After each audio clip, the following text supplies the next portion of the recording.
Hey everybody, it's Jesse. Sorry, started a little bit late. I guess I'm only 3 minutes late. It's not as bad as I thought. Uh, I had a problem with something I had made months ago, and now basically we were using this plug-in with Salesforce to let people register for events to come visit campus, and the default styles were just really, really outdated.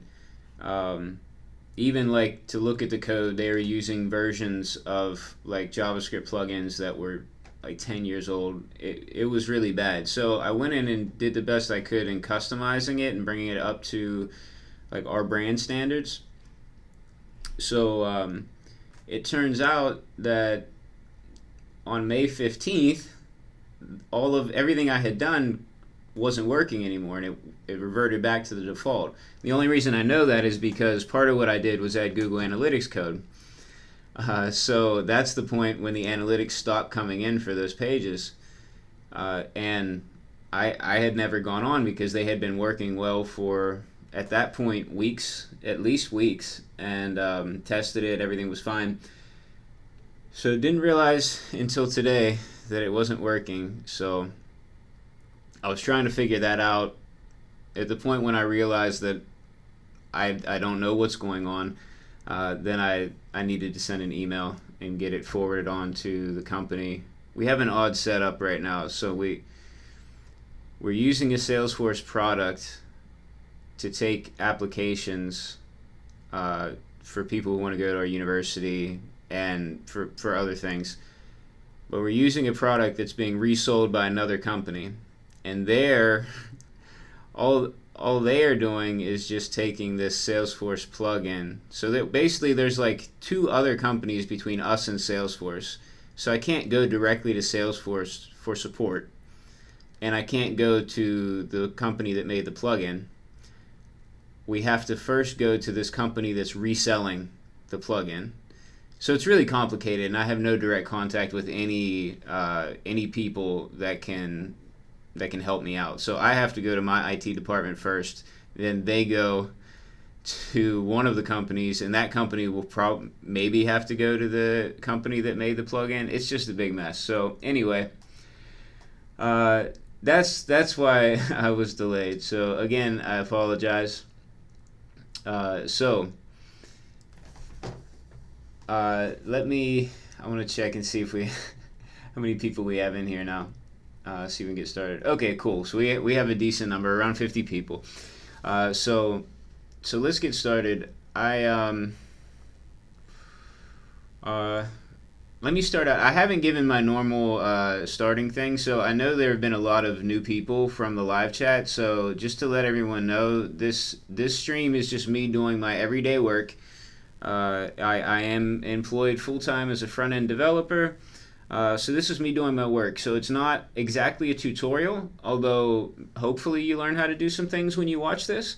And it is very much interactive. So I take advice from you all in the live chat and also pull requests for the projects, of which I've had a lot recently, which is awesome. Thank you. I do make a lot of mistakes, and that's intended because I really want you all to see what it's really like for me to do this. So I don't rehearse any of it beforehand, and I just want to give you a glimpse into what it's like for me to do front-end development. I don't know if I'm like the average developer or not. I'm not really sure how well my day relates to other developers, but at least it might give you an idea of what one developer does. All right, so having said all of that, let me fill you in on what's been done since yesterday and what we're going to do today. So basically, let me get this was for a little ES6 exercise I was doing, so I can get rid of that. These are some resources I was reading over that Kevin sent yesterday in the live stream or in the live chat. Let me show you. Okay, so we've added some things for testing in order to test the upload thing. So no one will ever see this unless you're submitting pull requests or anything, but it's just going to allow us to do testing on the file upload input that we have. And what else has happened? A lot of refactoring has gone on. And all this stuff was from pull requests. So I had some pull requests from Patrick and some from Kevin. And basically just refactoring the service request page.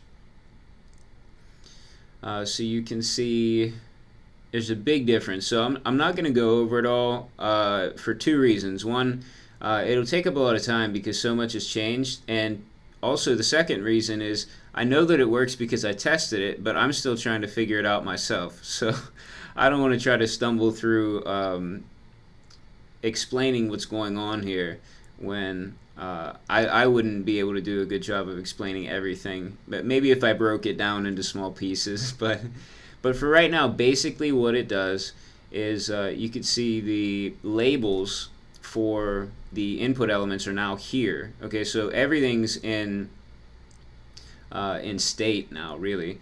So the labels are here for all our multi-line fields. So really, I mean, this is somewhat self-explanatory. So all our single-line text fields, labels here, multi-line labels here, labels for our checkboxes here, and we have two columns of checkboxes. So they're split up into two columns right now.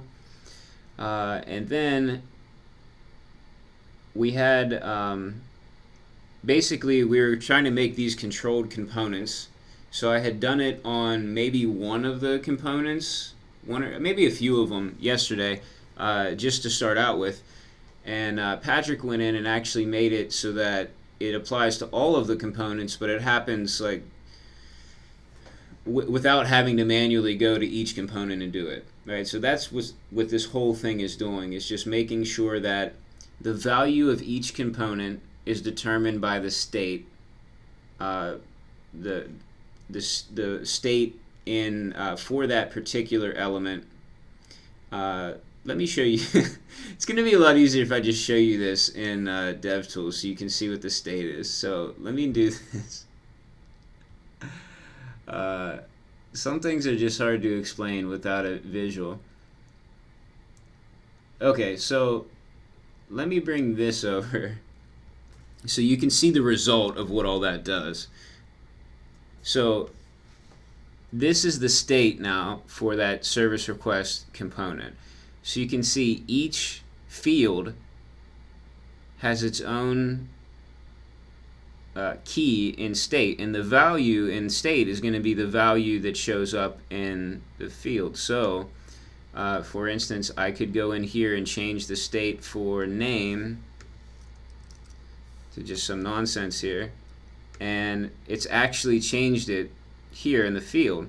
I could add something in for the phone number, and you could see it changed the state here. So what happens is on change, and if you watch yesterday, you know, like I went over this yesterday, but just to reiterate for anybody who's new, on change, it changes first the state, and then once a state change occurs, that triggers a re-render, and then the value comes from the state.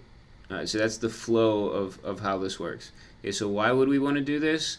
It makes it really easy for us to get all the values, to keep track of everything. So this will make more sense once we start sending this data somewhere.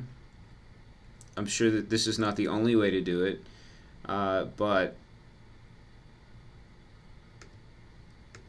I like this way to do it. This seems to be common among people when I've seen them do this this kind of thing, like in tutorials for React. So anyway, I'm just saying it's not like we're inventing anything new here, but could be a little bit more complex than you're used to if you haven't done forms in React before.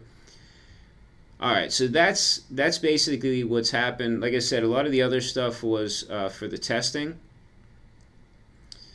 So you'll see that, like when we go to commit some code, you'll see the test run.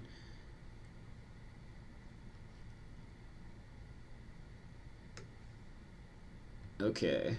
Also, I have the live stream going on Instagram as well simultaneously. So if anybody's interested in seeing that, it's just a shot of me in my office working. So it won't really add that much to the actual coding part of it, but it's there if you want it. Okay, so let me check the live chat and just say hi and see what's going on.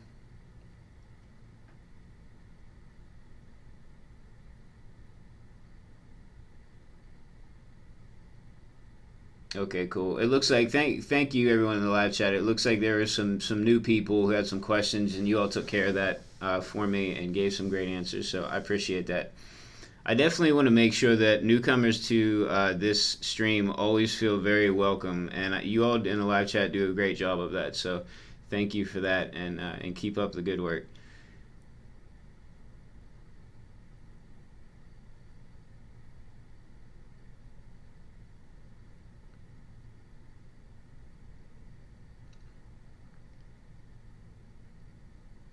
Okay, great. I'm looking through. It looks like you all took care of every question.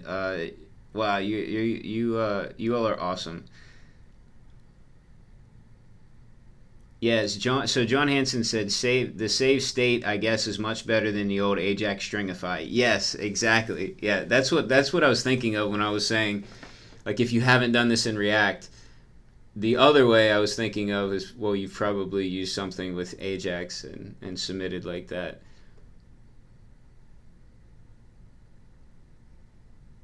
Okay, Sebastian, see you later. Sebastian is frequently in the live chat and helps out with a lot of pull requests and things. And he's working security at music festival this week, so he can't be here. So good luck with that. And hopefully there's nothing serious you have to deal with and you can just enjoy the music.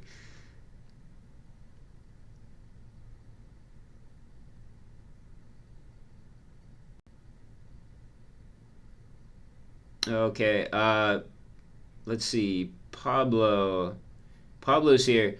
You commented on a video. I saw the comment, but that was like kind of right in the middle when all the craziness was happening that I explained earlier and why I started late. Let me think. Oh, you were asking about the Udacity course. Okay, so I want to give you an answer to that. The Udacity course is paid. The React Nano degree from Udacity is the course that I was referring to. It is a paid course. It is a little bit expensive. They had a sale on it, but I think the sale's over. But if you're looking for free resources, right now I don't think Udacity has any free React resources. They have a lot of other free things that are useful, but not React. So if you want free React stuff, Codecademy has a class for free that's browser based, and let me think. Learn Code Academy has some YouTube videos on it. The beta curriculum for freeCodeCamp, I think, uses React more. I'm going to be honest, I haven't checked out the beta curriculum in a really, really long time, so not sure what's in there, but I think there's React stuff in there. So those would be my go-to places right now if you're trying to learn React and don't really want to invest that much money, which I totally understand. If you weren't sure that you're actually going to use it that much, then it's definitely not worth the investment. Okay, let's. Oh, cool. It looks like there are some other suggestions coming up in the live chat as well. So thank you all for contributing. We're gonna have to make. I definitely need to make like some sort of video and just bring together all of your suggestions because there's been a lot of good suggestions for React resources. So we need one place where I can just direct people to, because I think I frequently forget good resources when I try to answer that question during the stream. So I'll have to record a good answer to that so everybody gets a quality answer and it's not dependent upon my memory.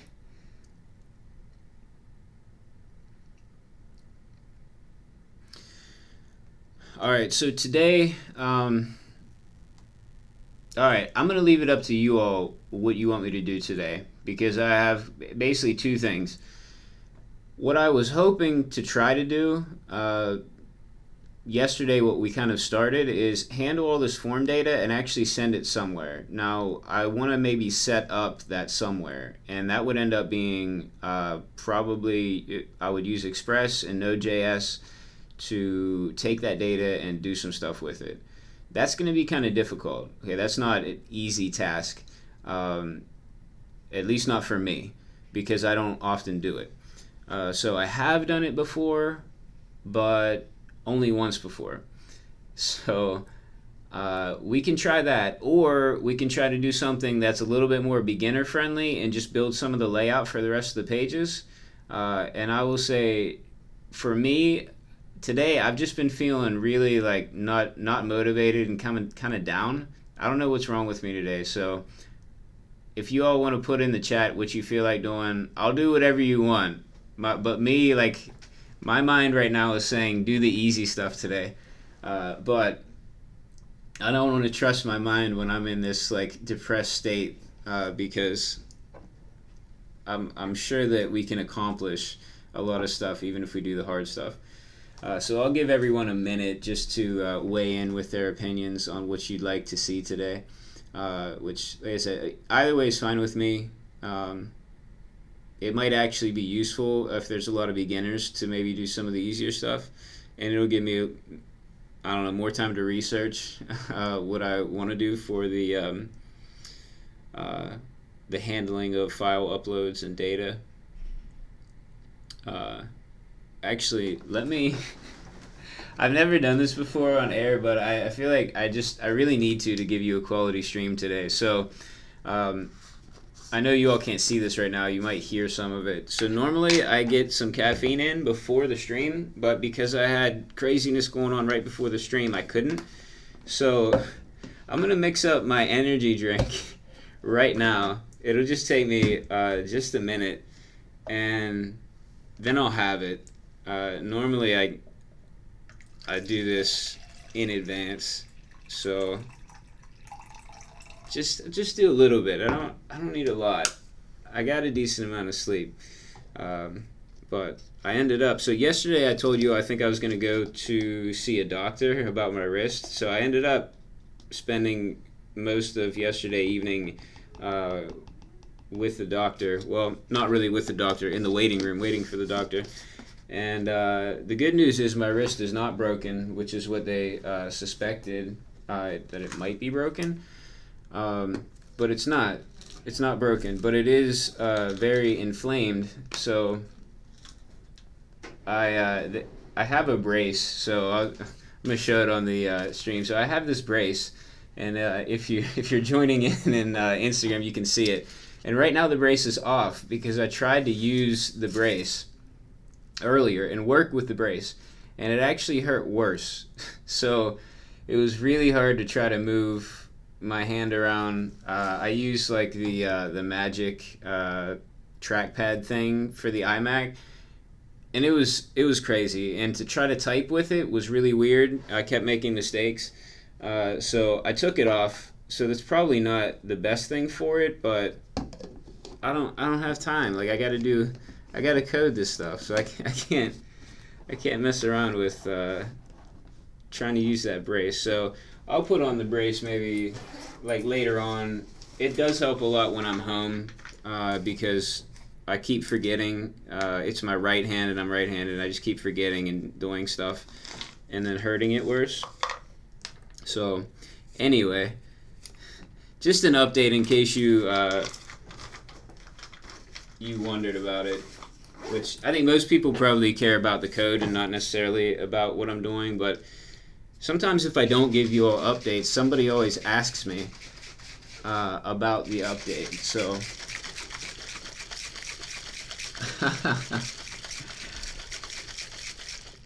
so cool. So I think that's Philip. Is that Philip in the in Instagram? So Philip thinks that is a cool nerdy brace. So yeah.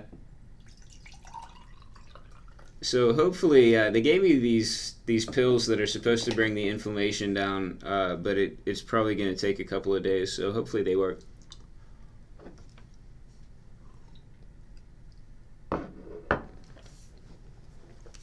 Okay. So, sorry for the delay, but at this point, I think I should have enough responses to determine what we should do today.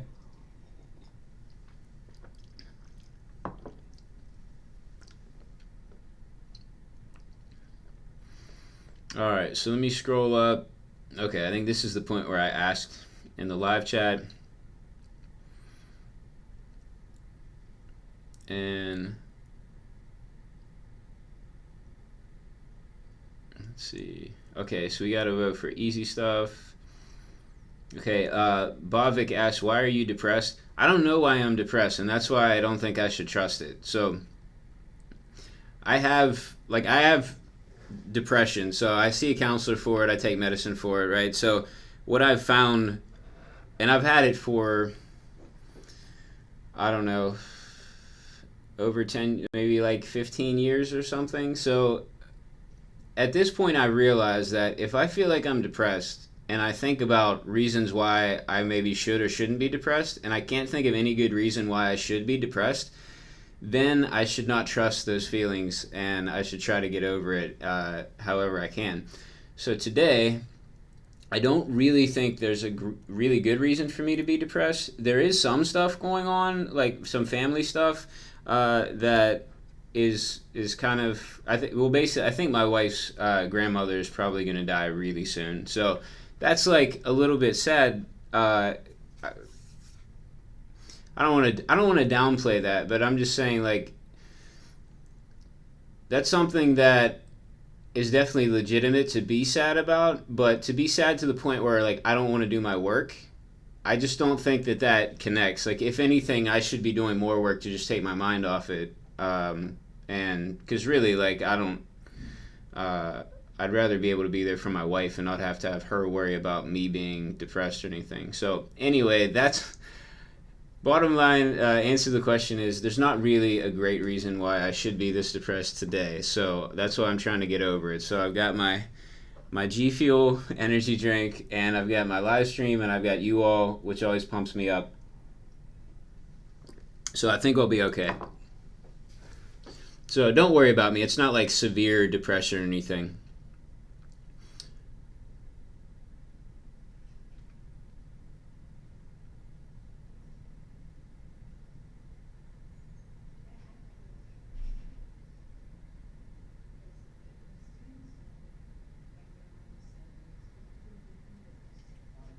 Okay, so I think the only vote I got one way or another for doing something was easy stuff. Maybe I missed it, but that's fine with me. We can do easy stuff. Yeah, so Brian voted for easy stuff. Okay, Dixie, easy stuff. Conrad, beginner stuff. Okay, awesome. Let's do that then. That's cool. I kind of wanted to research a little bit more, and I had some resources up on my other screen that I still hadn't read all the way through yet. So it'll end up being a better stream when we do that. Then I'll make less mistakes, and we'll probably get it working instead of just making something that keeps breaking. Okay. Cool. Thank you all for your input on that. I appreciate that, and thanks for giving me a break today and voting for the easy stuff.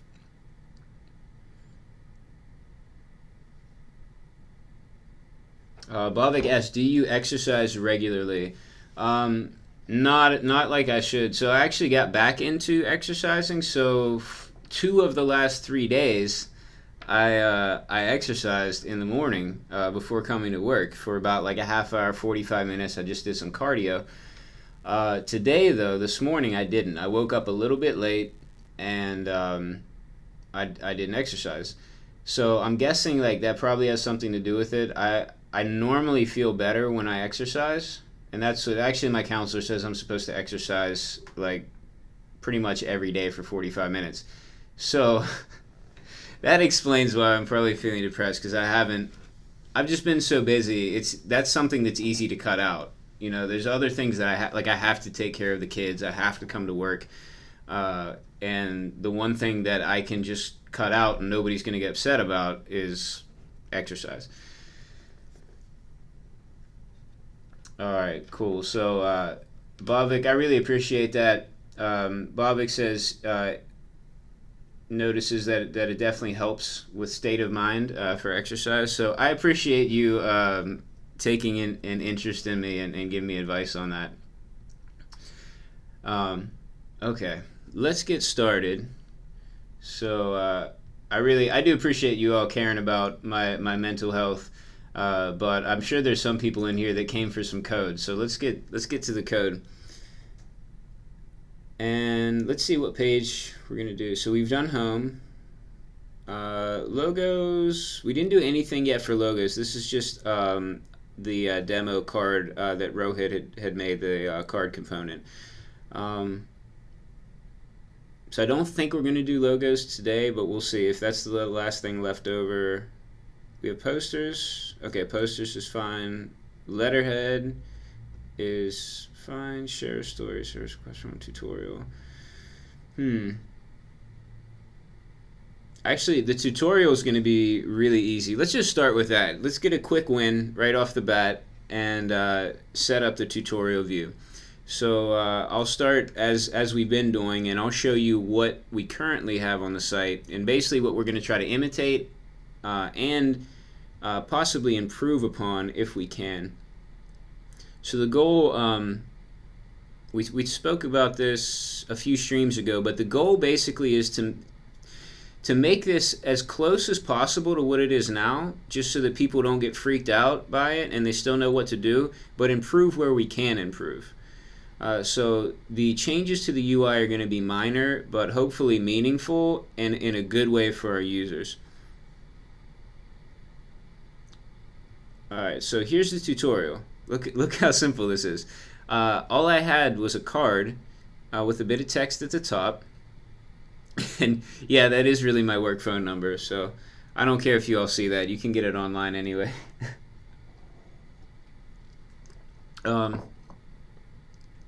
So it's just a YouTube video of me clicking around and explaining to people how to use this. So that's all we really need to do. We're just going to put it in here. Now, the one UI change that we have been thinking about and testing on some pages is to not use cards quite so much. And I think in this case, we can definitely get rid of this card because we have kind of this double card effect going on here because we have shadows right now on the video and on the card. So it just pops it up another level there, which I don't really think is necessary. I think it'll end up looking like a card anyway if we get rid of this one because we have a shadow on the video. And then we can just put this text above it and see how it looks. So let's try that. And I need to figure out what the URL is. So I'll inspect this page on my other screen just to grab the URL. So I don't really think there's that much value in showing you all on the screen that you can see me just going through these elements. Actually, maybe I will, and then you can see for yourselves whether or not this was built properly. You can see the structure. So this was my first project for when I started working here. Here we go. Okay, so this is our video, and I think I'm gonna grab all of this. So copy element. Now will this copy? I'm hoping this copies everything inside the element. I'm not really sure if it will. Let's test it out. Awesome, it did. Okay. There's several options to copy when you go to copy from DevTools, and I'm always like not sure what each one does, and I've never taken the time to try them out.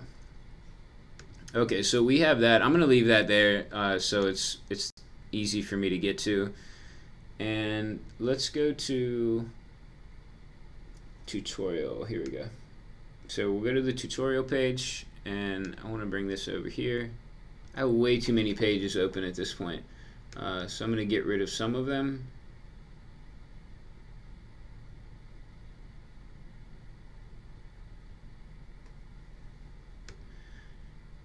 Oh, actually, this reminds me, before I get rid of this one, I had someone message me on Twitter and say that they were getting an error when they were trying to run the program, and the image, they sent me an image of the error, and it was sidenav.js on line 34. So if anybody else is getting this error, let me know. But basically, the error was saying handle close is not defined. So that was the error that it was giving for this page, and that's why it wouldn't run when they tried to do npm start.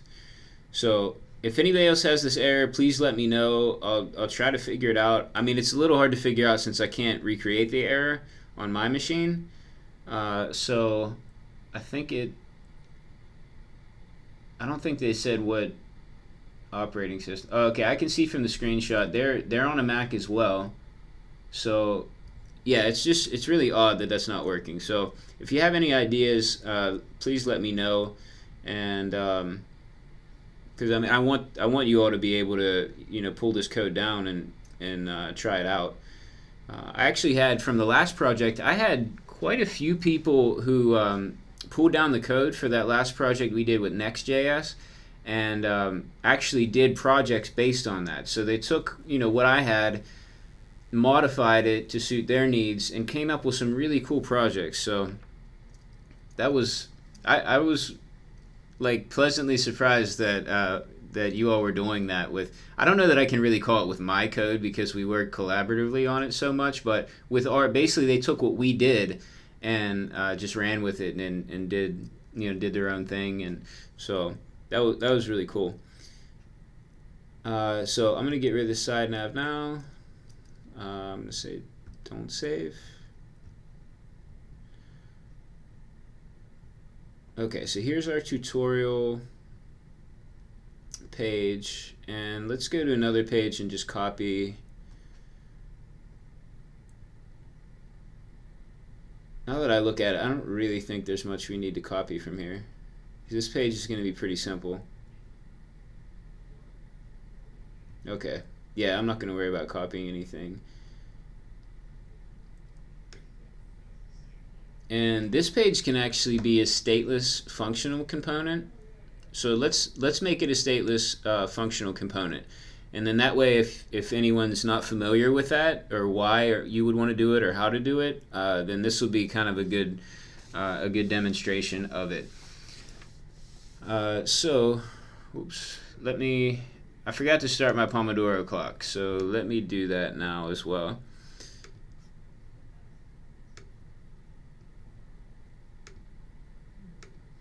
Oops, there we go. Also, someone sent me a Pomodoro clock that they had written, I think in Java. I still have not had a chance to test that out yet. I've not forgotten about it though, and I will test that out. So if you're watching, just be patient with me, please. Okay, so let me bring up,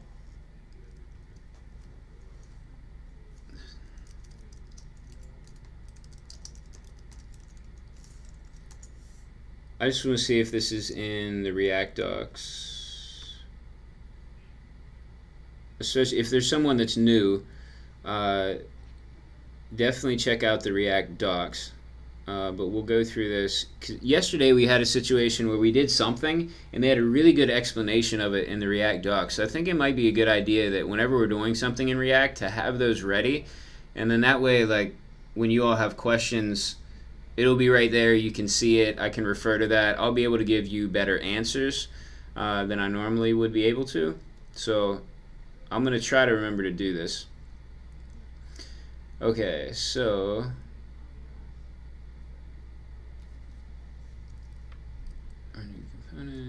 okay, so you can have a component as a function, or you can have a component as a class. Right now we have it as a class, but we don't need it as a class. Why would you want a component as a class? Well, if it needs to have state, if you need to do some things with it,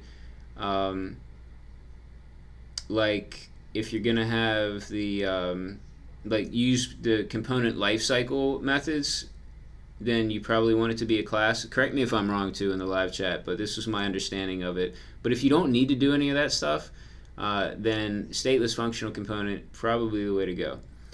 So let's take. Let me make sure I'm not missing something important before I go on. Okay, cool. So don't think I'm missing anything important. And let's see, I don't think we did any stateless functional components yet in this project, did we?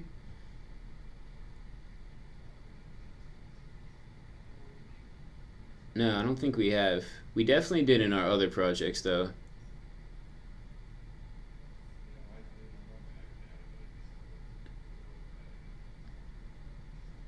Let's see.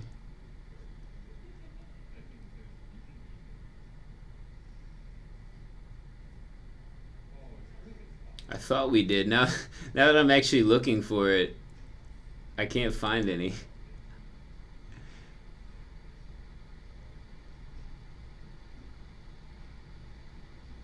There we go. Finally, I found one. All right, so you can see like how much more simple this is. So side by side, instead of making a class and then having a render function and return, we've replaced all that with just this. All right, so we're making use of an arrow function, which that's some ES6 stuff. So if you're not familiar with that, check out more on ES6. But it's basically a shorthand for a function, and it has some other very nice benefits in terms of what the value of this ends up being. But that's basically it. That's all we need. So you can see we have that, and then we just export at the bottom, as normal. So let's do that. And I'm gonna check the live chat right after I do this, just because I want to make sure I didn't say something wrong when I was explaining that, and I know you all will have corrected me. Okay, so here we go. And that's it. That's all we need instead of what we had before. So, I mean, it may not seem like a big deal, but it definitely makes things look a little bit cleaner. And if you were making a lot of components, that little bit of time would add up, not only in creating it, but then also going back and having to read through components.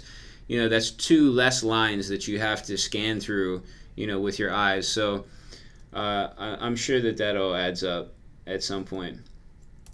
Okay, so we want a container. And actually, it might be useful to grab our container classes from somewhere else. So just so we don't type it over again. So this is way more than we actually need, but we'll get rid of a bunch of it. And now I lost where I was. Here we go, tutorial. So we need our container class and a row and a column. So let's get rid of most of this, and we'll just keep that first part.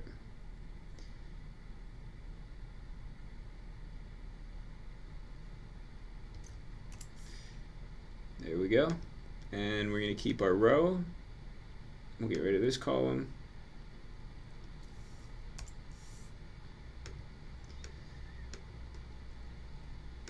And we'll get rid of this. Okay, now we can bring this over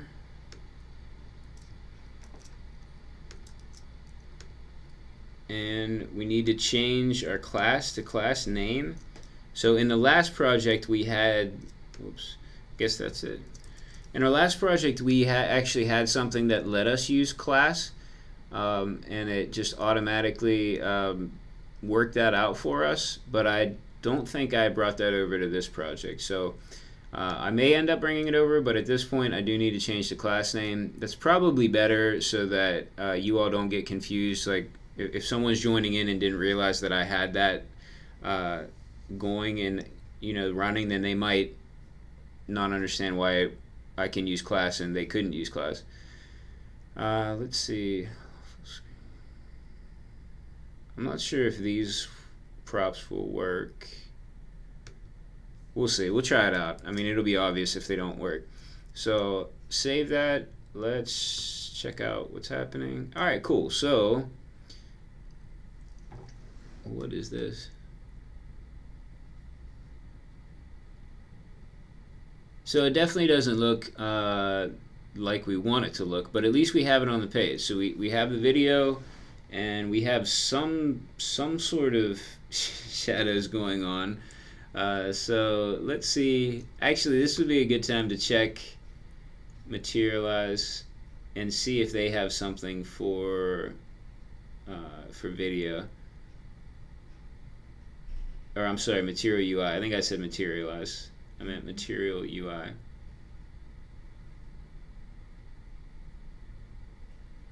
Actually, you know what?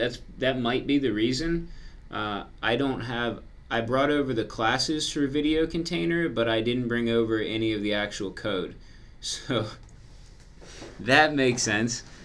So I'm gonna bring that over. I totally forgot. I did say I was gonna check the live chat. So let me check. Oh, okay. Sorry, I forgot to start the ngrok server. Let me do that.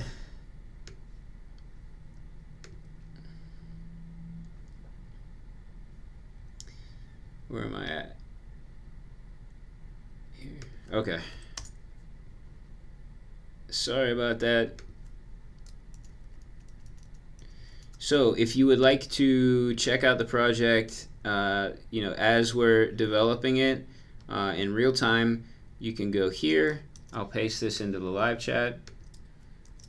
If you can't see the link in the live chat, if you can't get to it for some reason, I'll leave it up on the screen for just a minute. But as you can see, here's all our connections. Now you can follow along. You can inspect things. You're not limited to seeing what's on my screen.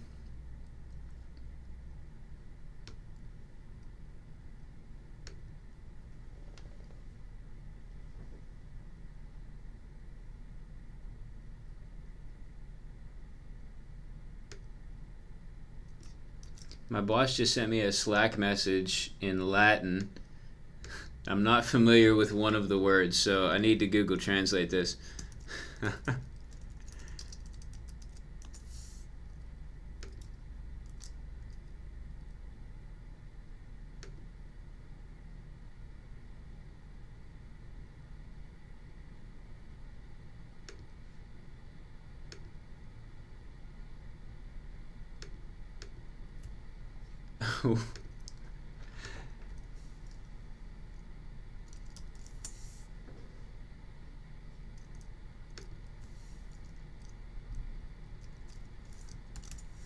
So I'm pretty sure I'm going to leave out the name of the company's product, but I'm pretty sure he just told me in Latin that this company's product is destroyed.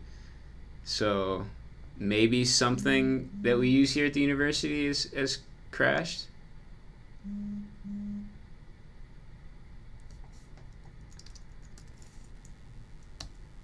Okay.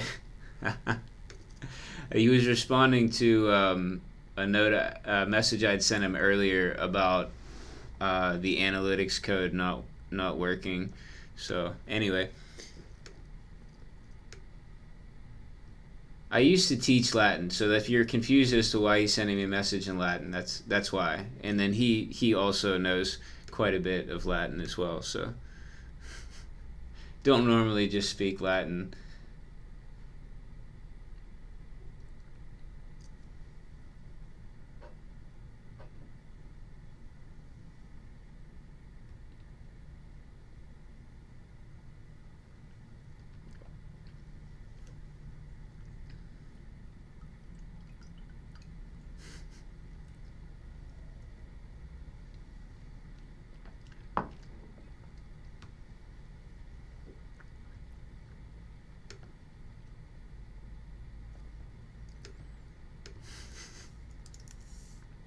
Okay.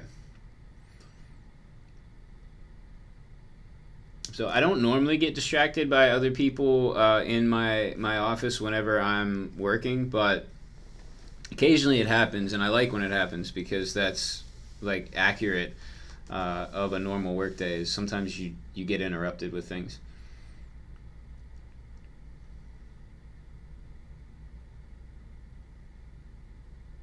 Okay, it seems as if there's some good discussion going on in the live chat, so I'm just like looking in the middle of it here. So I'll check back in on this a little bit later and see if I can figure out what's going on. But right now I'm not exactly sure.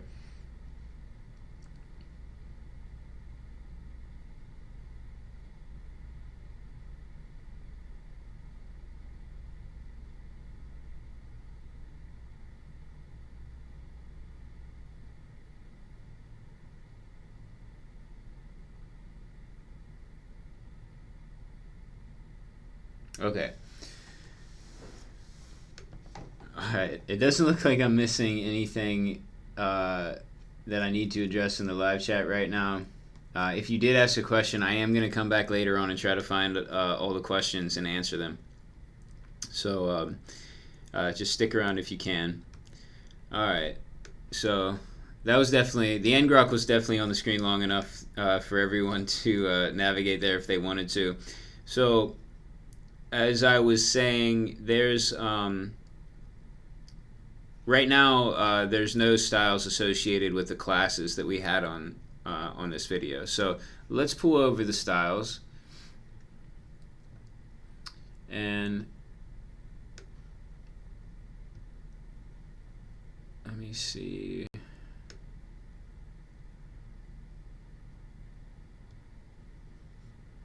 I think I had, yeah, these are just from Materialize. Okay, so let's go, we have Materialize here.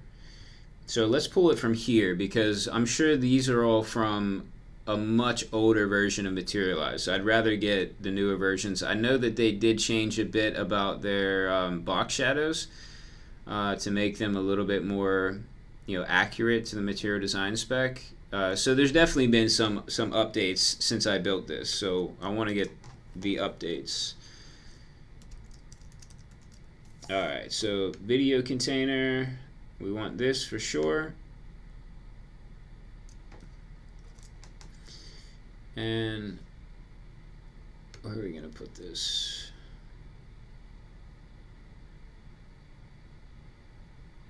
Okay, we'll want to add this in our styles. I'm not sure. How small is too small for a CSS file? Let me show you what's going to go in it.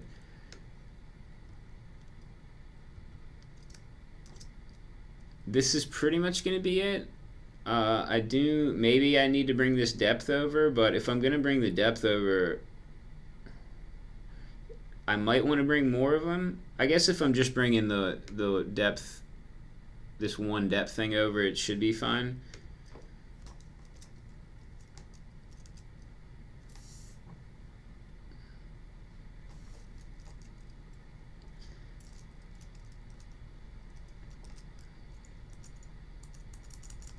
Okay.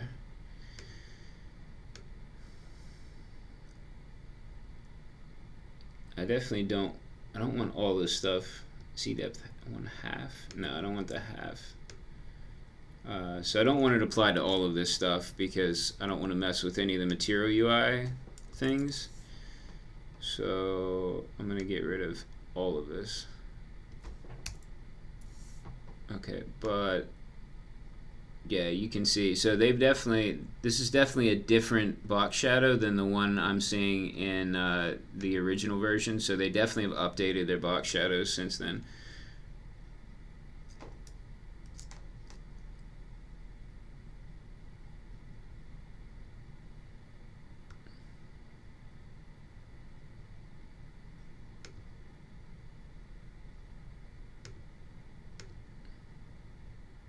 Normally I don't do the files like this, but I thought I'd try it. The command line is definitely faster.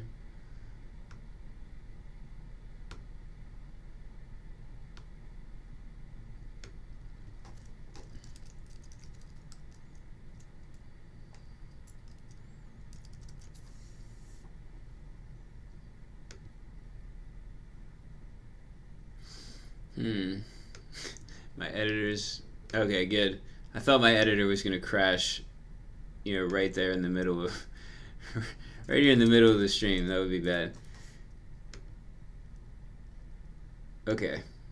Uh, let's.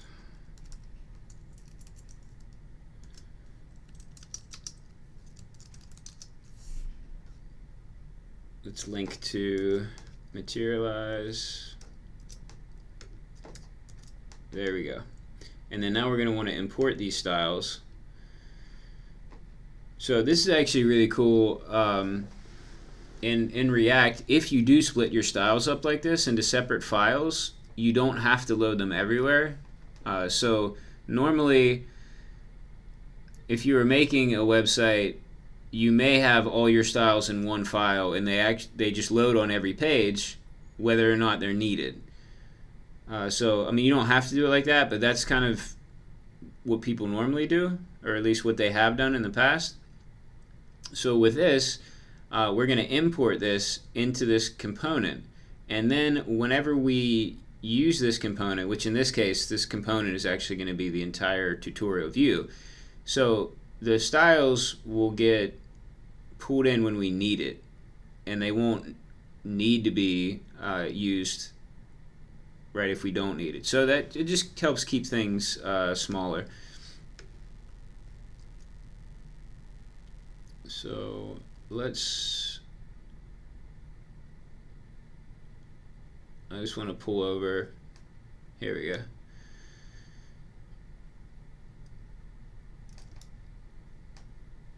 No, actually, that's not what I want, because I don't have anything else. Here we go. Dang it. I wanted to copy to save time and just copy this import, but I guess it won't save me time since I looked everywhere already. I'm assuming that we had.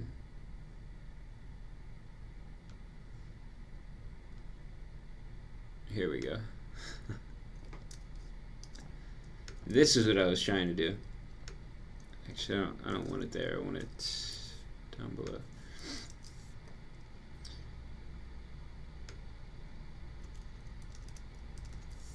Okay, so when we import this in, we have to think about where we're at in the folder structure.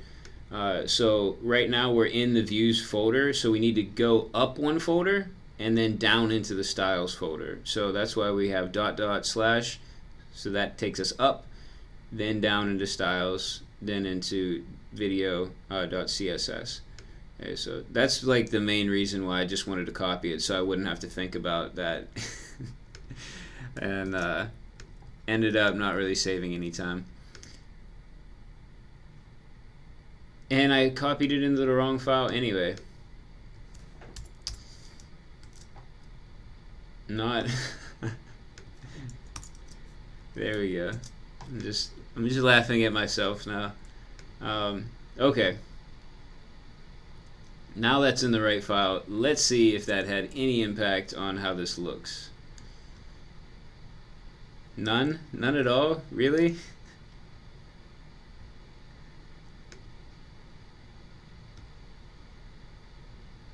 What is going on?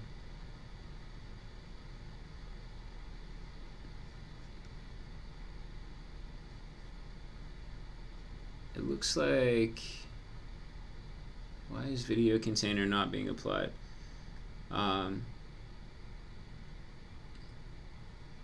Dot video container position relative.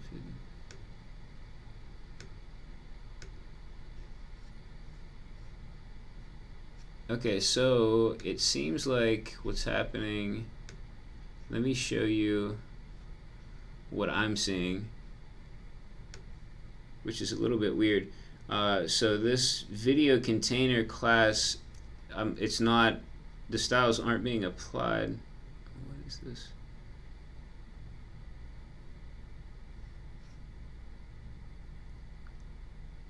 This is really odd.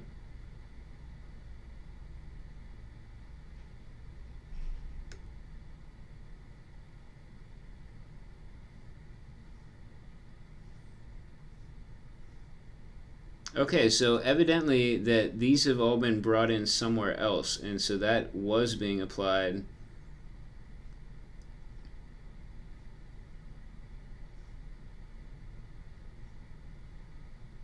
So this was probably brought in with the pull request for the upload input. Yeah, so that's cool. So if that was needed there, let's see what's going on with our... Oh, that's what's happening.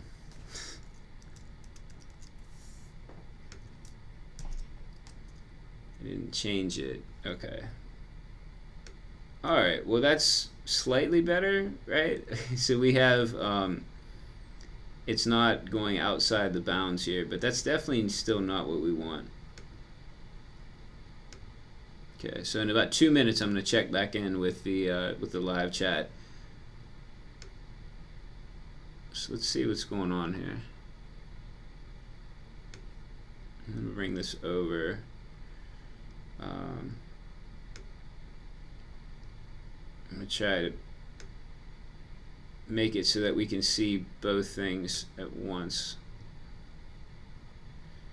Okay, so we have this border. It's quite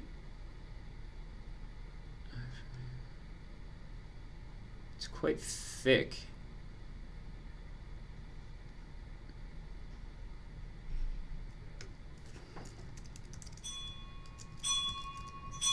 There we go. So I'm not sure what was going on with the border, but this is better, right? I mean, that's much better. We don't want the border there. Okay, so I'm not sure where that border was coming from. Let's see.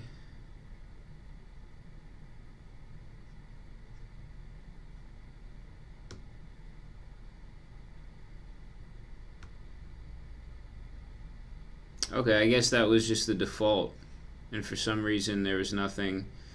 You know what? There's probably some stuff at the very beginning of the materialized file that gets rid of a lot of the default styles. So I'm guessing there's just default, the iframe, default border, they get rid of it at the top. So we didn't include that stuff, so that's why it was in there. So I'm just going to put it, since the video container iframe, was it on the iframe? Yeah, so that border was on the iframe. So since we already have this here and it's already targeting the iframe, let's just put border none here, and then see, we'll double check, make sure that works. Okay, cool, that's working. Alright, so I'm not sure if I went too fast through that. Sorry about that. But basically,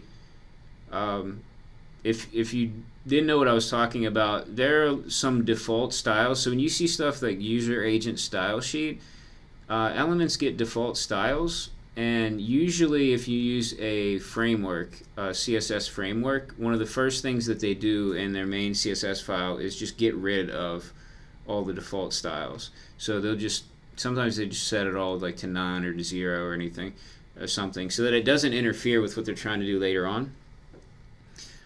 So that's what I was talking about, and so we don't have that because we didn't import all of Materialize, we just imported the pieces we need. So we could, if we really wanted to, I guess, import that part of Materialize. If I run into more things like this, it might make sense, but since it was just this is the only time I've seen this, something like this happen so far, it made more sense just to put border none, right on that iframe, since we're already targeting that in our CSS file. So that's why I did it like that. So obviously we want to do a bit more with this. Definitely want to make sure it's centered, and that's going to be an easy fix. We just need to fix our column classes, and then everything should be looking pretty good. We're definitely going to want some sort of padding here, maybe even vertically align this. So if we haven't already done so, we might want to bring over the some of the vertical line stuff from Materialize. Not exactly sure it'll work. I'll have to see it. It might work without using like the whole page structure. I think as long as we have our container row column structure, it should work.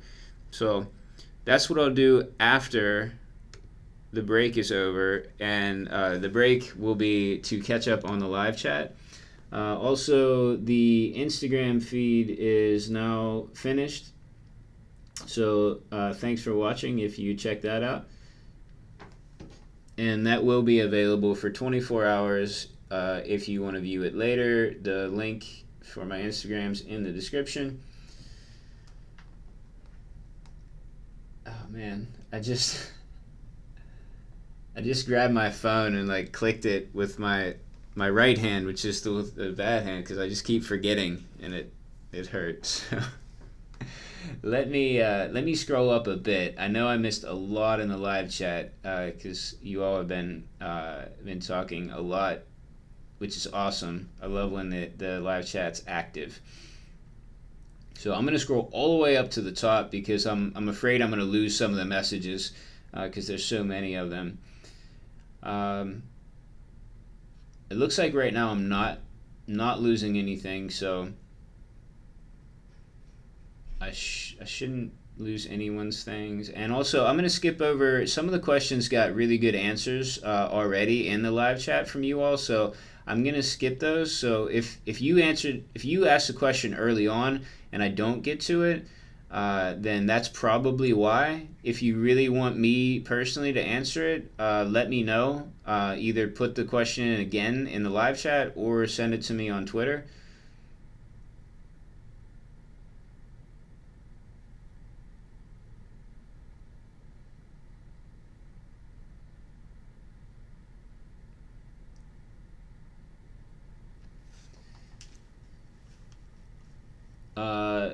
Zakaria said, I'm new to programming. Is React a better version of jQuery?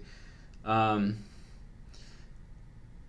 don't. They're not comparable in the same way. So I would say no. But if you're going to use React, you can probably do anything you'd want to do in jQuery. You could do it in React without having to use jQuery. So in a sense, I guess you can pretty much replace. I don't want to. It's not like you can just bring React into a project that you're using jQuery in and replace it. So, yeah. So I wouldn't compare them directly, I guess. But if you are using React, then you probably don't need jQuery. You could do everything with just React. The only thing I'm thinking of that is like Ajax stuff, but you probably want to use Fetch for that anyway. So. Because React doesn't have, their own way of handling things like that.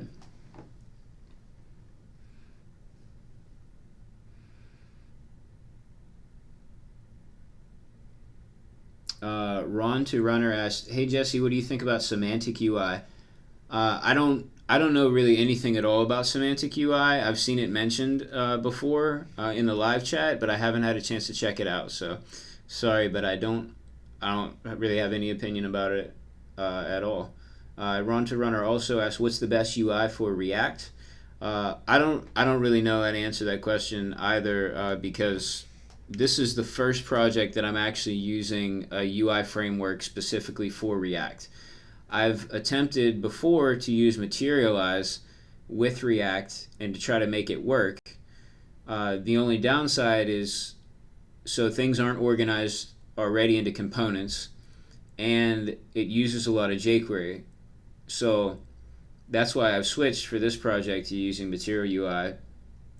But I haven't really tried any other ones out, so I don't think my opinion is worth much at this point.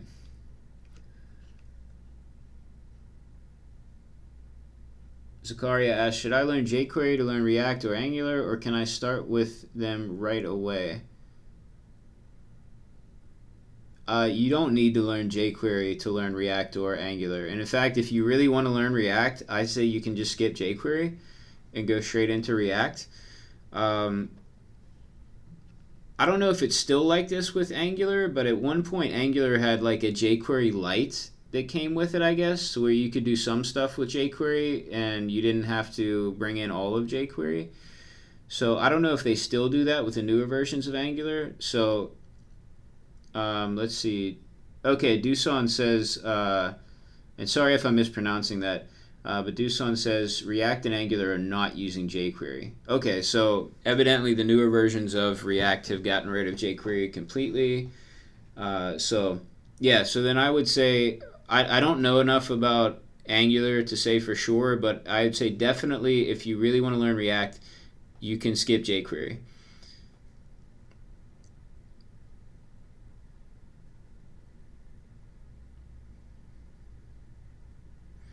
Okay, so my 5 minutes is up. I'm just going to scroll a little bit, just because as I said earlier, I don't want to lose some of the earlier messages.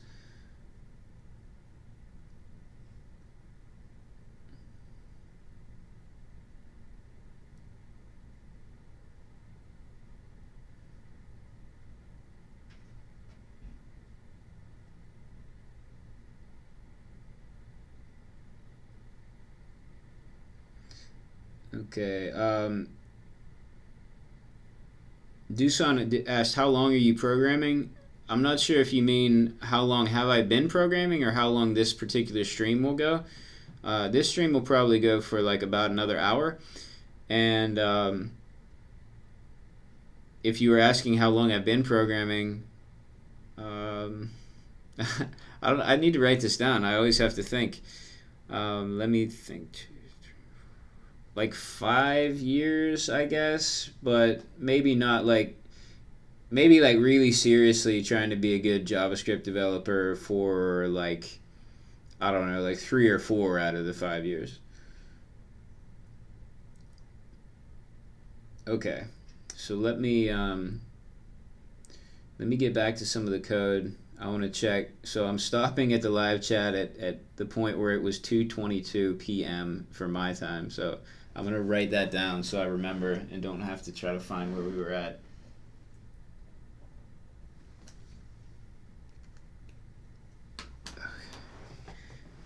All right, that's another thing that I'm trying to write with my right hand, and that's not so easy right now.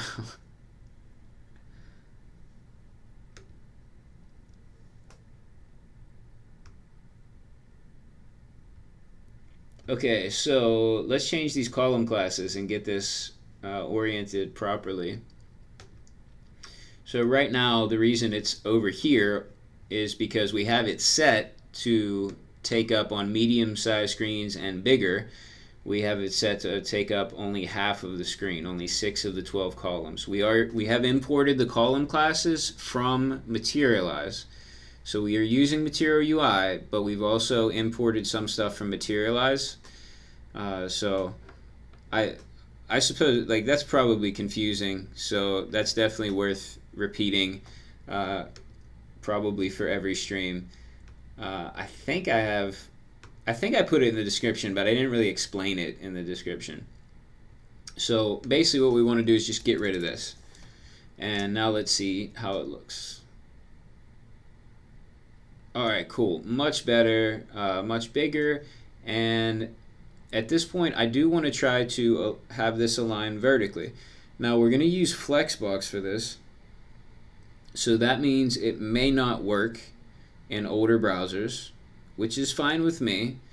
Especially, this is a site that's geared for an internal audience, and I'm of the opinion that I'd rather try to push everyone here at the university to use modern browsers because that's a safer thing for them to be doing.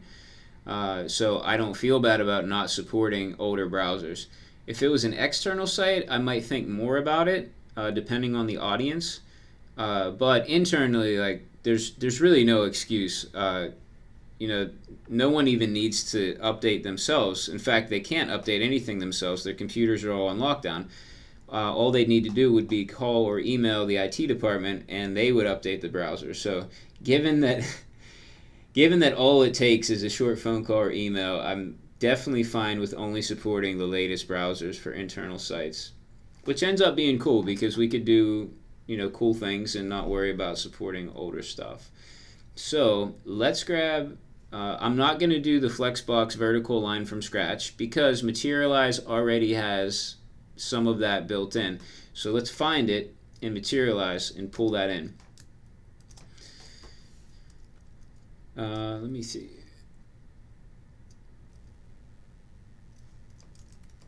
I had to think for a second of what it was called. So we have this V-line wrapper, and why is it not? All right, well, let's pull this in, and then we'll also need a V-line class, which I'm not sure why that is in a different spot. So let's bring it. I'm going to put it in here for now just to make sure it works, but I think this would probably be better if I put this in our main CSS file, because we're probably going to use this on every page. So it'll be better there. Oops. There we go.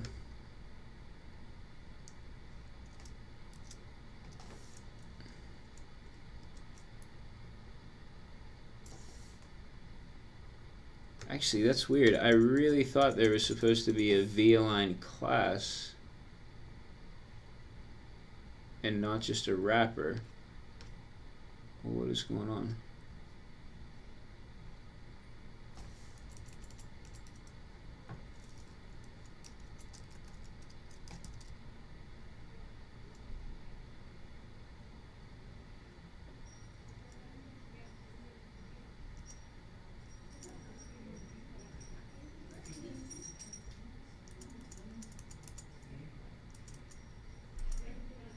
Maybe things got updated in a newer version of Materialize, and so I'm not familiar with that.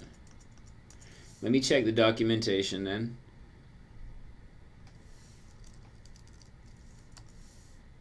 See what I'm missing.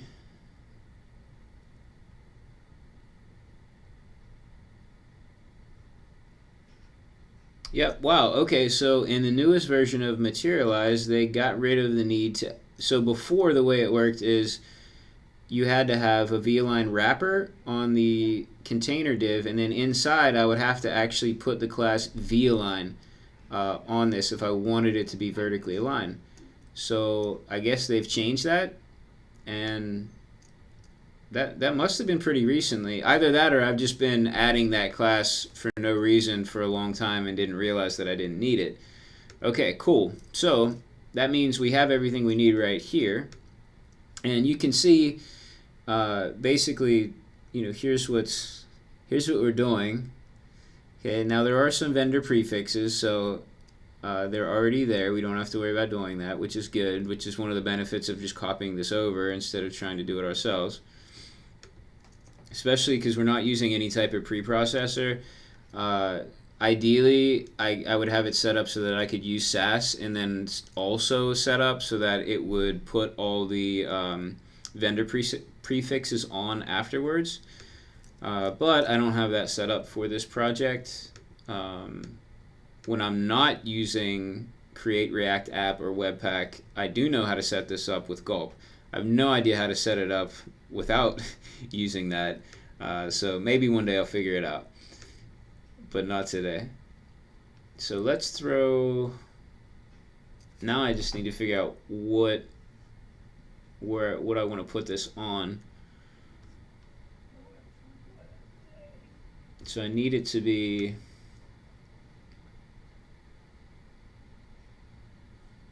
alright, see, our container actually is not going to be a good thing to put it on, because you can see the container is already completely filled up. So what I want to put it on is, I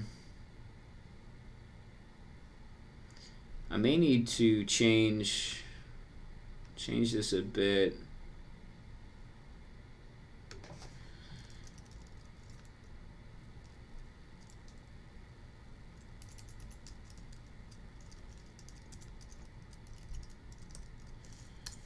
Okay.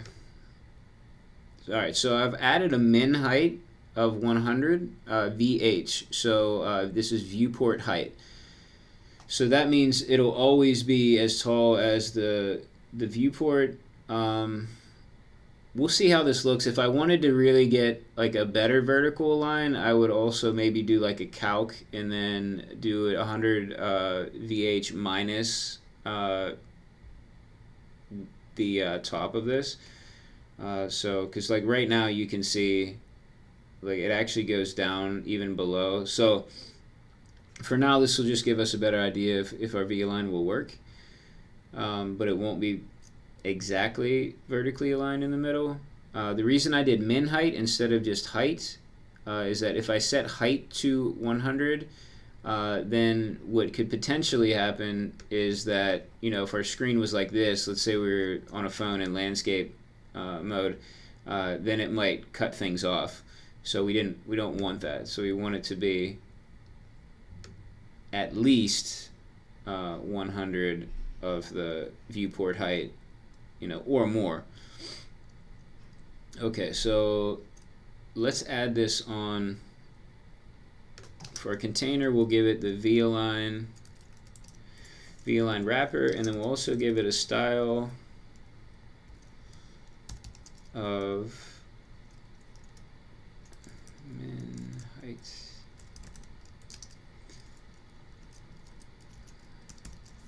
Okay. Let's see what happens. That's not good. Alright, let's see what's going on. Okay, we have our container. It's the right height. Okay, we have display flex. Good. Now, let's see what's happening. Okay, so our row is column definitely not working. Alright, let's try something different then. So let's take the wrapper off of this one. And let's save it.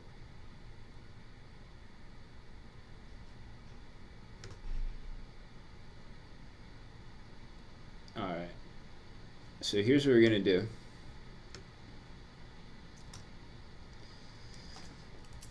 We're going to put it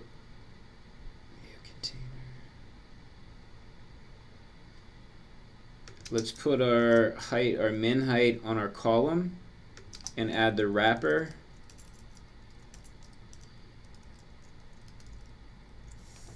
Also to our column. Let's see if that works.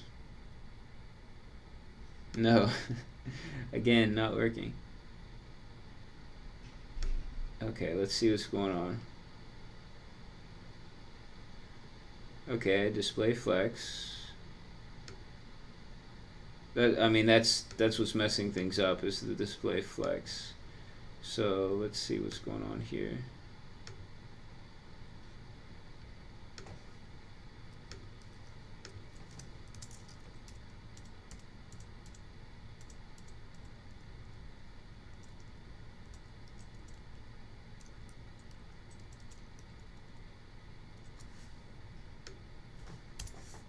Alright, I'm going to look at the live chat in just a second to see if you all can know what's going on here. Well, it's not bad. I mean, we probably could have expected some issues if we're trying to mix and match CSS from two different frameworks.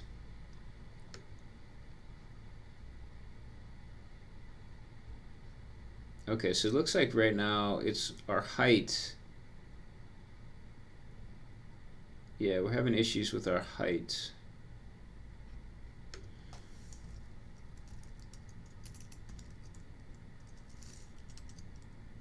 Actually, on the iframe, on this.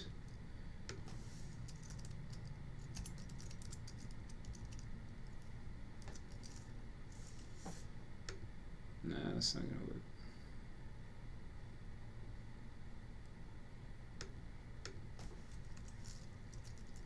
Actually, 1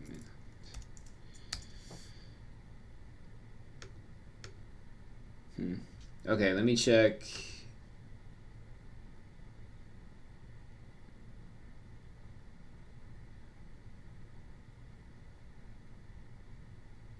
Alright, yeah, it looks like I had a lot a lot of advice here, so let me read through it.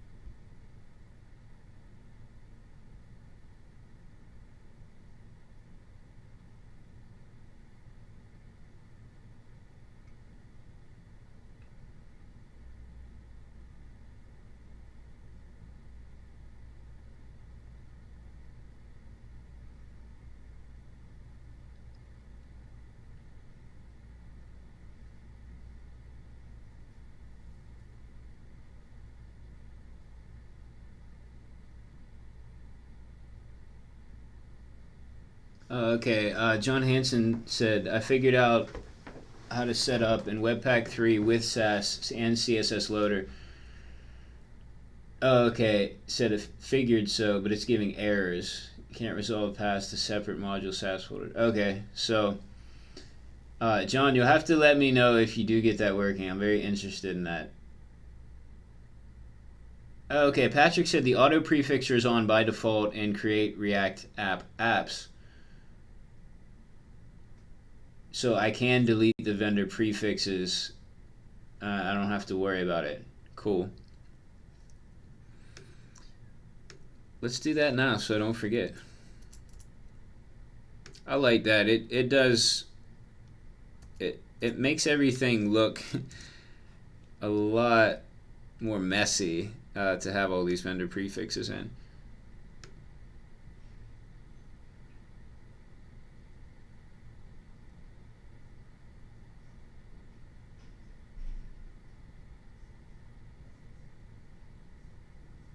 Okay. Let me look. Where's our? I think I have it on my other screen. I want to look at our original page since we have it working there and see what the difference is in the CSS. Oh, actually, no, we don't. We didn't vertical align that. So I can't look to that. Let's look at materialize.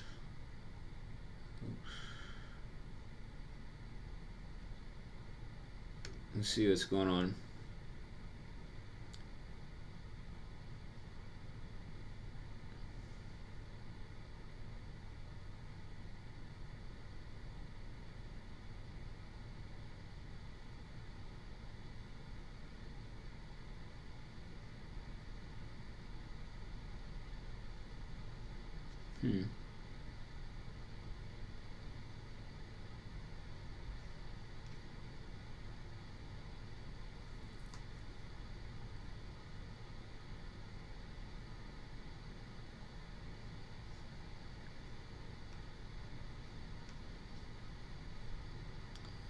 Alright, I'm trying to see what's different.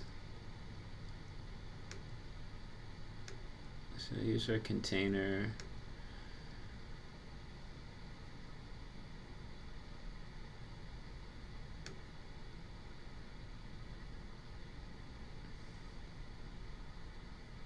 Okay, both display block.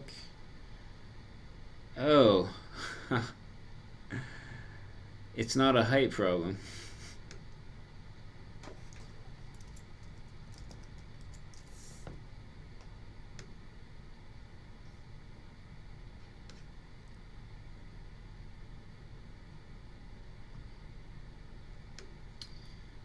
Is that all? Is that all we needed?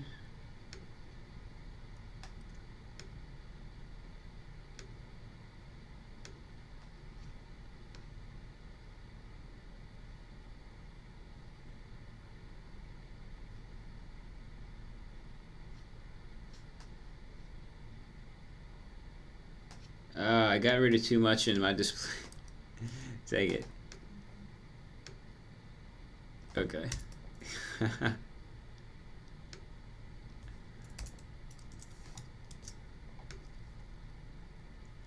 All right, there we go. Okay, so the problem was just I had wrongly assumed that it was a height issue, but it was actually a width issue. So I had looked and saw 0 for what I just assumed was the width. Because I don't know about you, but almost every time something like that happens, it's usually the height that gets set to 0.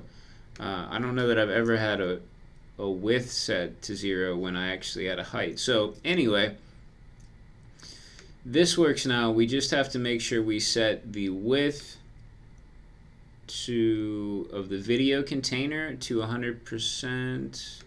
It was 100%. Oh no, that's the iframe. So the actual container needs to be width 100%.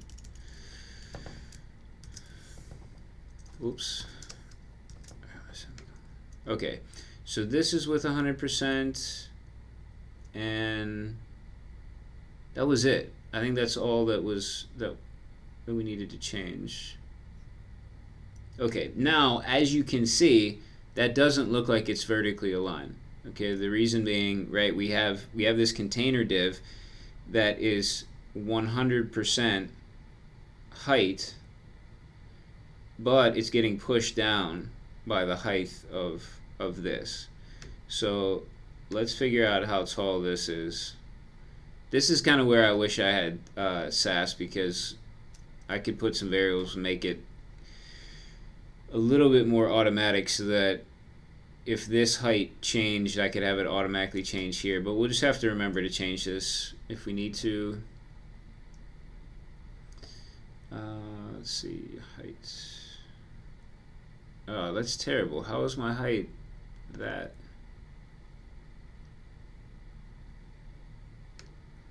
Let me see. That's what I want.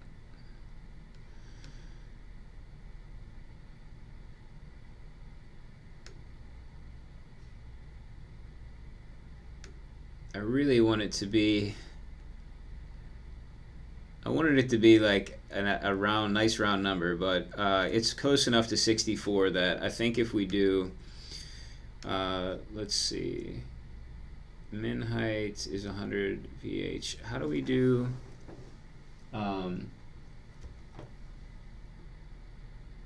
does calc work if I set it inside of here?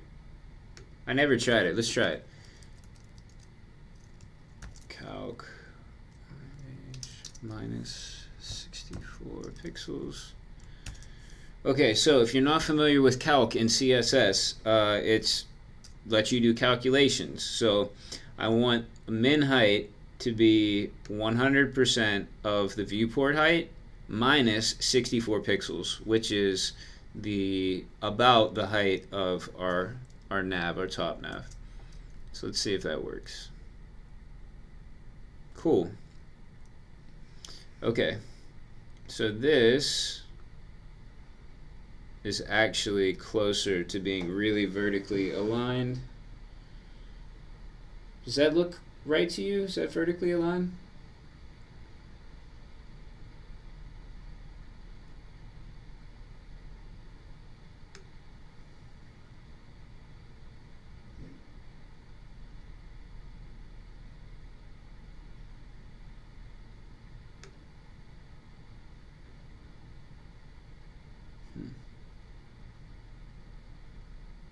I wonder why I have that little bit down here. Oh well. Let's check it out. Yeah, that looks about right for being vertically aligned. Cool. Okay, what do y'all think? Does it look good to have this vertically aligned? Would it have been better to have it a little bit closer to the top? I'm okay with this. Let's see.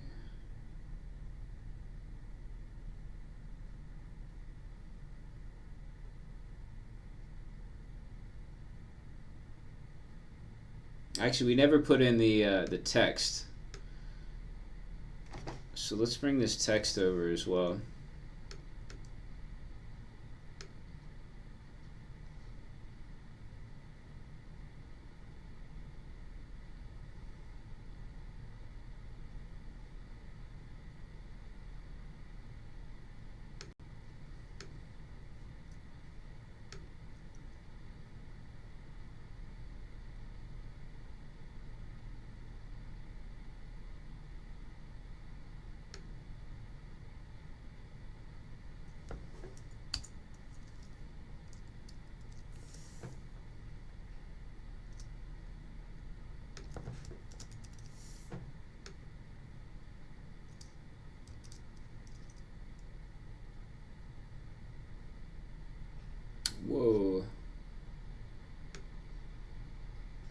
because I'm using Flex. All right, that makes sense.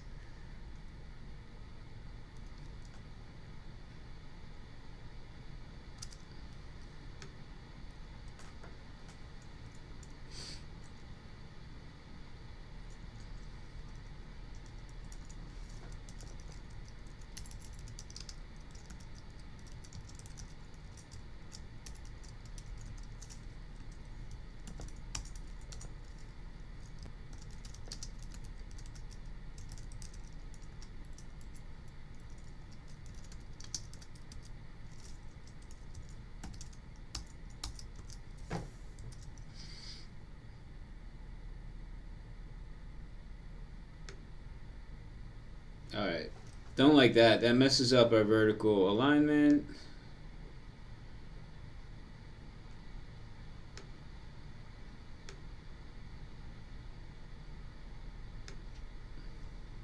So let's think what we could do about it. We could put.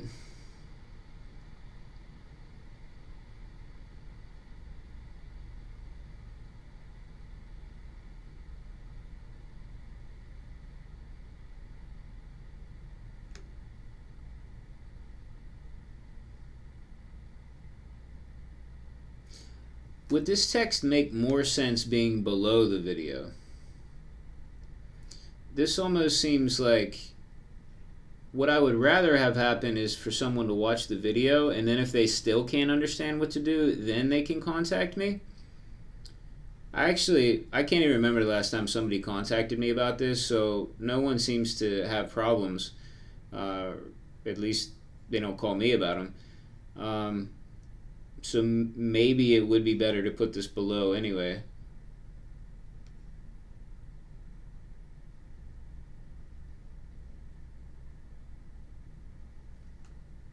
Let's see, what do y'all think?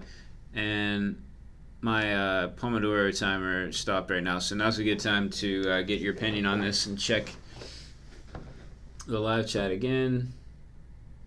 Okay, cool. It seems like we're in agreement then. It would make more sense below.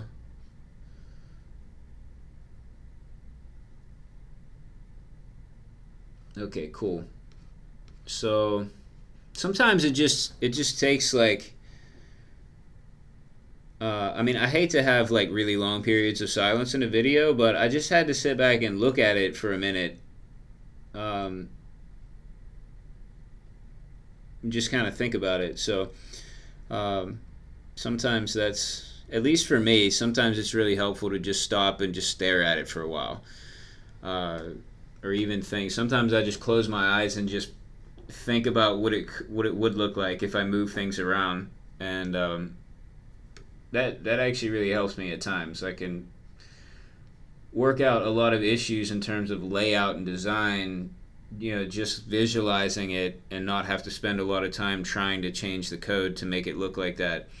And I'm not really any good with like Sketch or Photoshop or any of the stuff people use. So that's why, if you haven't noticed already, like I pretty much do my design in CSS, like right there, because I'm faster with CSS than I am with Sketch or a similar program.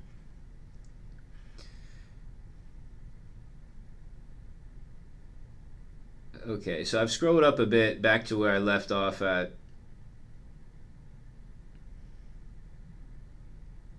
Oh man, John Hansen said, I hope your wrist heals fast. It can take up to a year depending on how badly you wrench the tissue.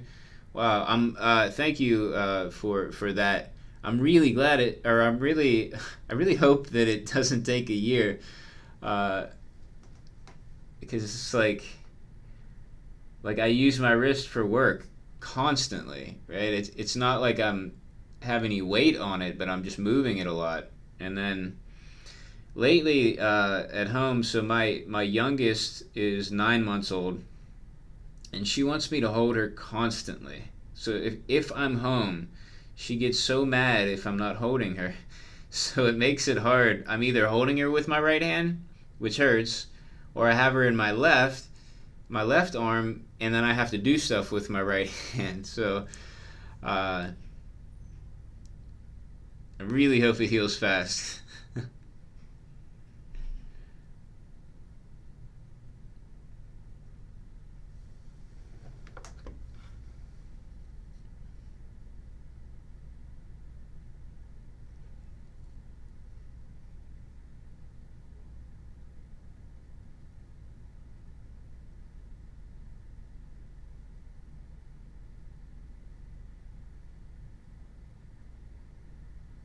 Okay, I'm going through trying to find the questions right now through the live chat.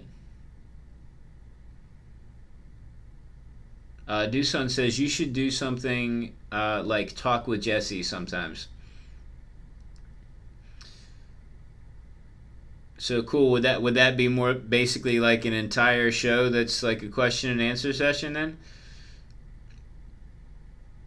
I've thought about doing that before. I'll have to ask. On my own channel, I can do whatever I want, so I may do that. Uh, and then I'll have to see. I'll have to ask Quincy if he'd be all right with doing that on Free Code Camp, because I don't want to do anything on my own for Free Code Camp, like change up the format without asking him, because um, he invited me to do this. I don't really want to take advantage of that.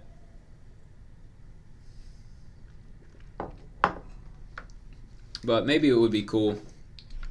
The only thing about doing things on my own channel is I always get less people because there are just way less people subscribe to my channel, so the alert goes out to a lot less people. Like, my own channel has a few hundred. I might be up to like 500 now. I'm not really sure. And Free Code Camp is up over like 180,000 subscribers. So, but that is cool. Maybe I'll do that at some point.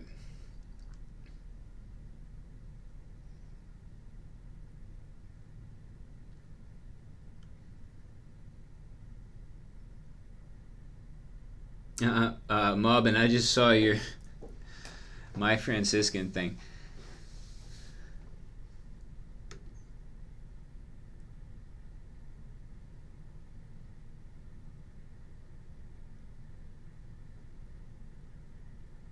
John Hansen says, I was curious why the absolute top positioning on the top 4 input fields are different than the rest.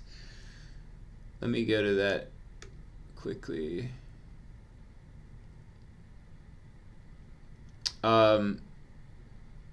Basically, these are single line text inputs, and these are multi-line. So this is just set a bit higher to indicate that it's multi-line.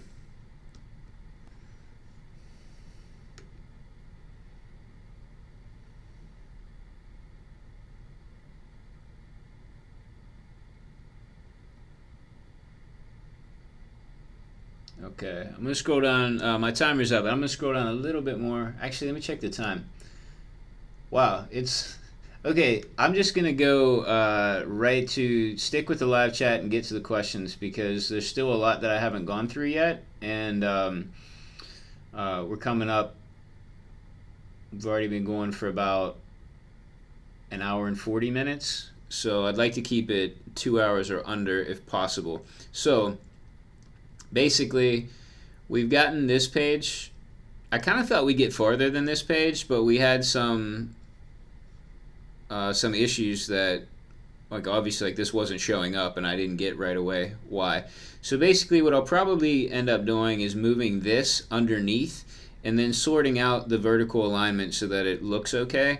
I think I'll like how it looks better if I can find a way to include the height of this and this into the vertical alignment, so that this will end up being pushed a bit higher, which I think I would like anyway. But it'll look fine because we'll have this at the bottom, so like the whole will be vertically aligned, even though this will appear to be slightly to the top. I think that'll look nice. Also, I want to make, these are links, so I want to add a link color. So you can see right now they have this link color. I'm not really sure if I want to keep this color because it can be hard to read, so I might maybe make this color just a bit darker or go with a completely different color. I do have some other colors I could work with that are in the color palette. So I'll see. But other than that, this page is pretty much finished. So this may be our first completely finished page with all the proper content and everything. So the other pages we have the elements on the page, we just never put in the right content. Okay, so that's it for that. Let me commit this right now though. That way, if you're not familiar with Git, you see how to commit. Also, you'll see what's going on now when we do our testing on commit. So let's check it out. So we've added an entirely new CSS file here, and then we've edited our tutorial.js. So I'm going to do git add, and then just do dot, because that'll add everything. You could name the specific file, but it's faster if you know you want to add the file, even if it's just one, it's faster to put the dot. Now if we do a status, we can see these are both ready to go, ready to be committed. So let's do git commit. Let's go.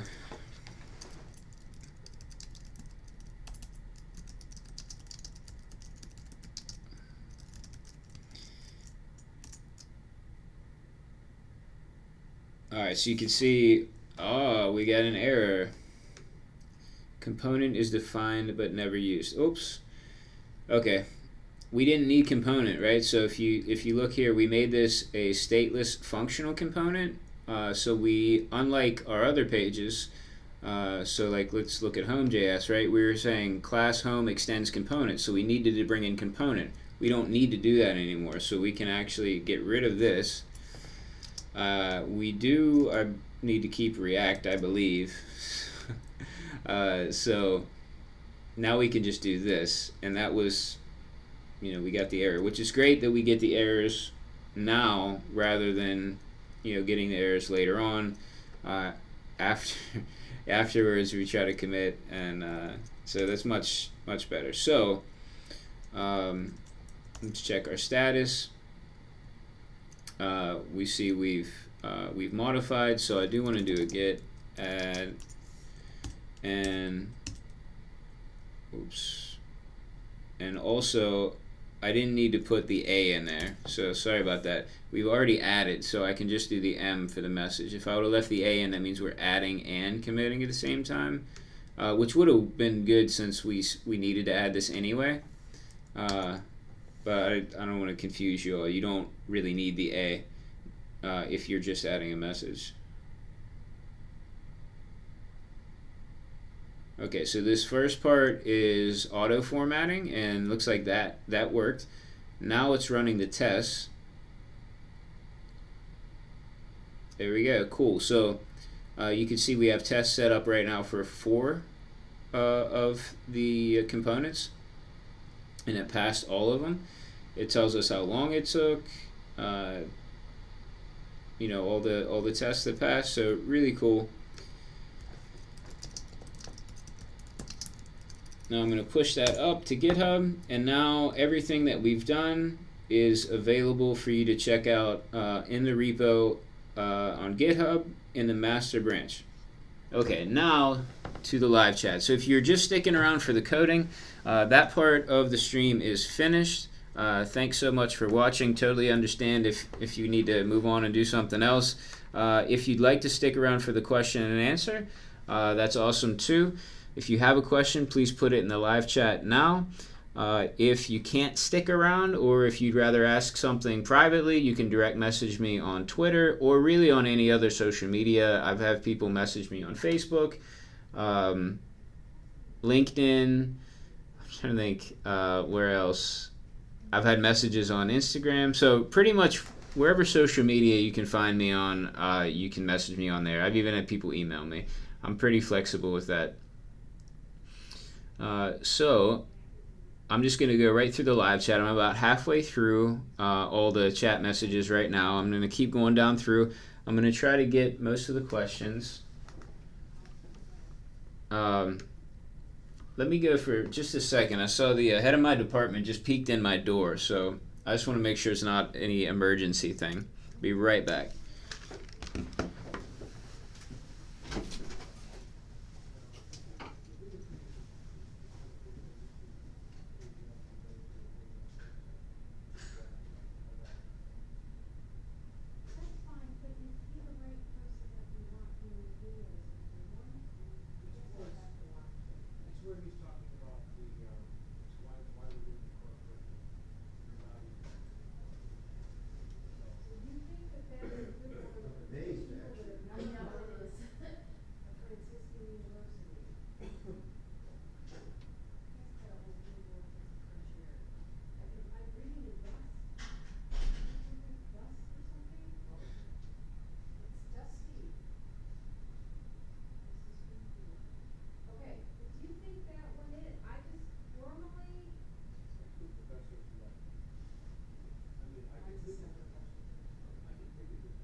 Okay, I'm back. I'll be just a minute. Okay, I'll be right back. No, it's okay. Yes. I just want to make sure it wasn't an emergency. It's not an emergency, but can you name, I don't wanna be rude.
Okay, I am back. I'm really sorry for that.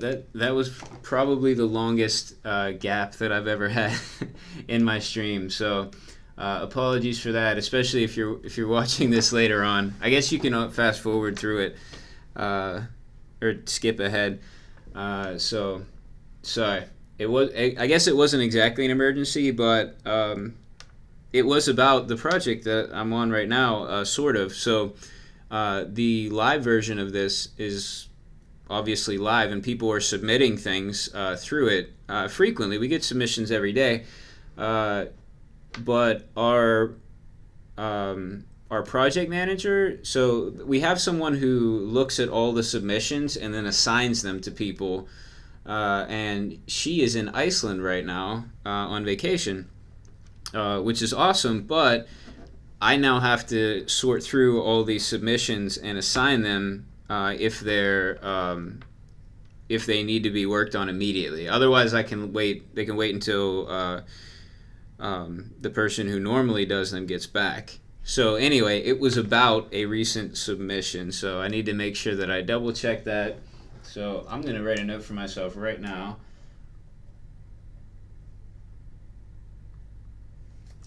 So that I remember to check that.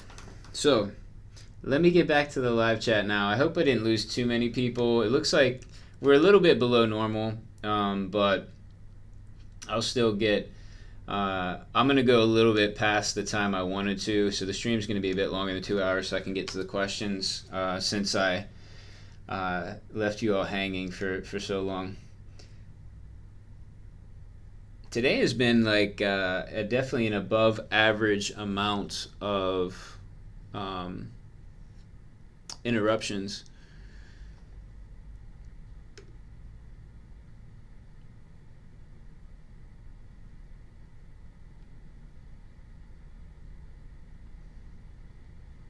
Okay, scrolling through.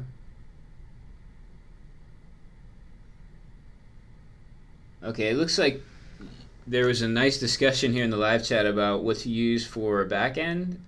So it seems like everything was covered. So I'm seeing Node, PHP, Python, C Sharp, Ruby. Uh, so really cool. Great discussion in there.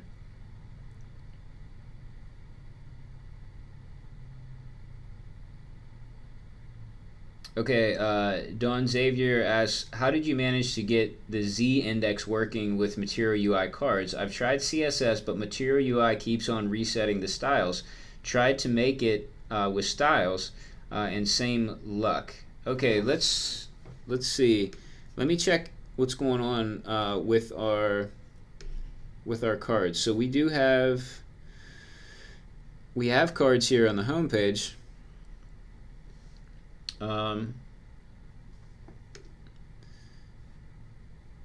I guess the Z index just worked. I didn't do anything with it.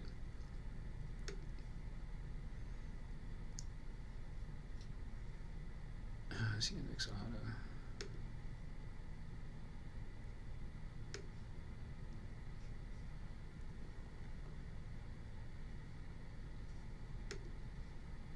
So I don't really know. I'm not sure.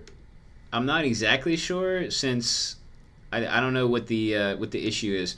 So Don Xavier, if you have a link like to a repo or even like a live demo, I can check that out and try to give you a better answer.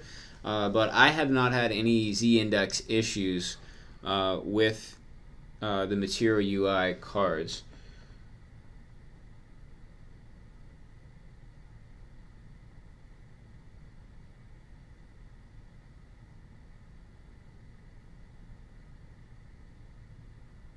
Okay, now .NET isn't part of the discussion.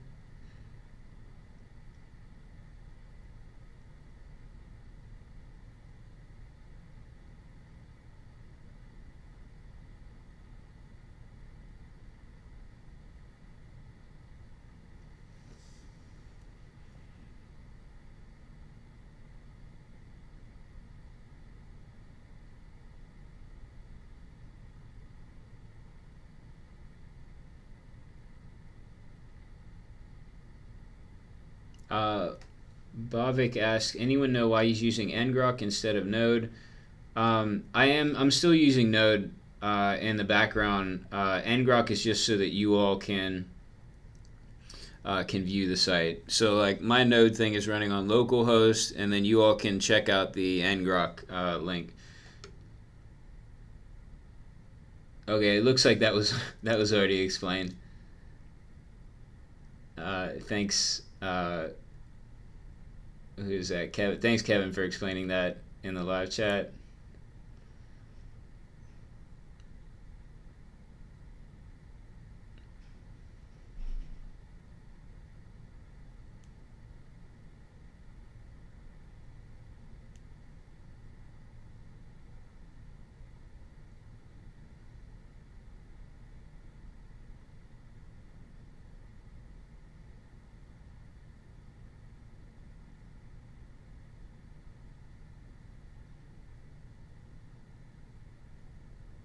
Okay, it looks like I could see you all caught the fact that I had included component up here and I didn't really need it. So thanks for catching that. I didn't see it in the live chat at the time, but thanks for catching that and explaining that shouldn't really have been in there.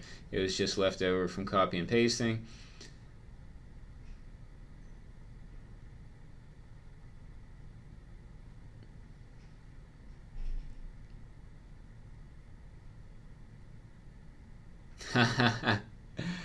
Kevin said, I guess in the pre-commit lint step, it will be caught if he doesn't notice. That is exactly what happened. Kevin, you're a smart man.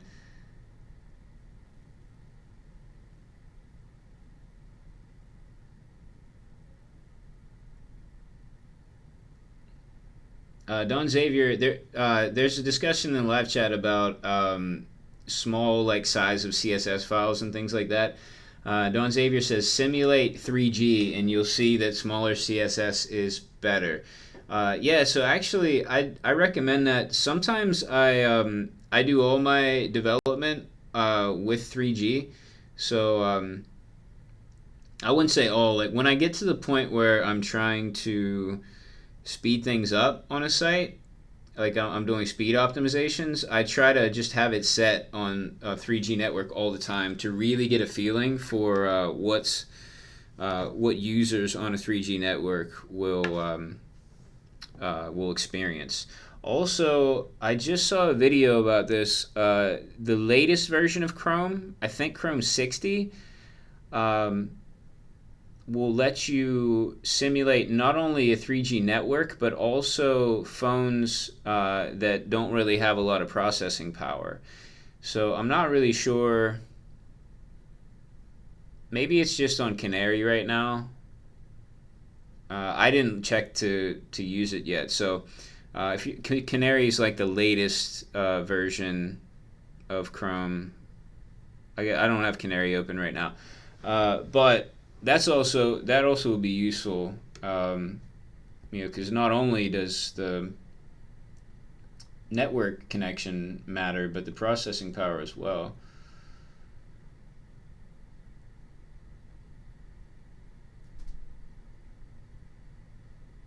Kevin says in loading time optimization, you need to take into account caching. Yeah, that's true.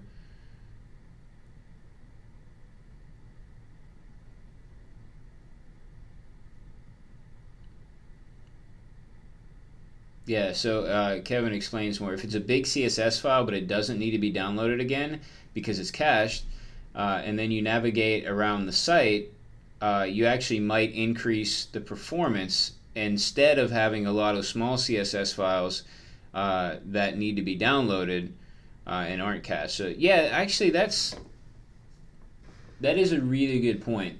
It might be interesting to.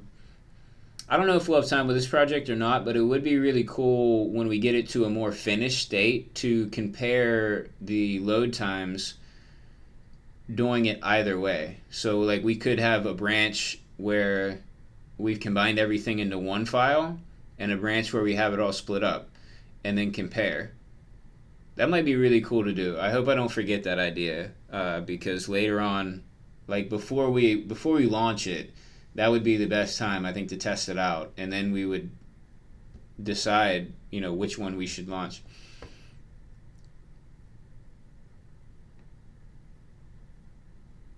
Jan, thanks. Jan noticed that I was trying to import the wrong CSS file a little while back, so thanks. You all always catch my mistakes before I do. I should just, as soon as something doesn't work, I should just look at the live chat immediately. I would save a lot of time like that.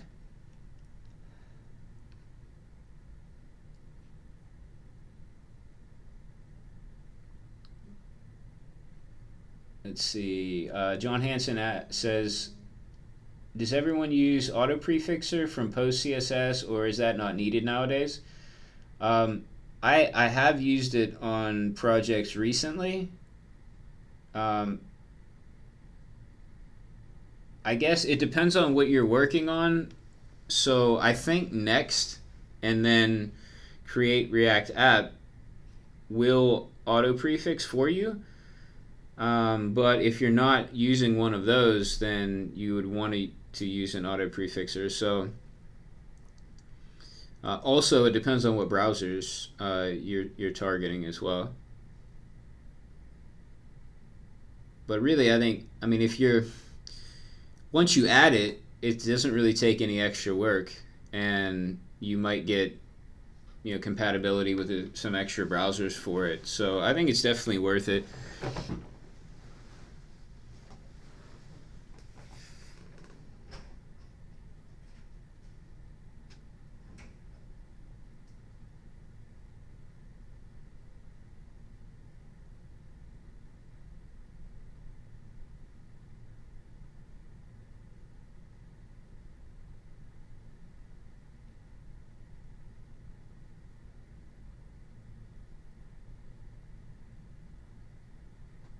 Oh, okay. Joseph, thank you. Joseph says, don't forget to fix your props for the iframe, frame border, and allow full screen. So let me do that right now. That's definitely something that I would probably forget unless I do it right now.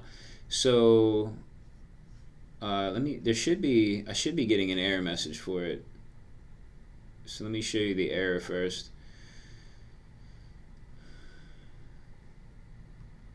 Okay. Um, so we're getting these errors for frame border and allow full screen. So I think I mentioned this when I first pasted this over, and I basically just said, well, I'm not sure if these will work. We'll find out. So I usually forget whether or not these work. So basically, to make these work, we just have to camel case them. Whoops.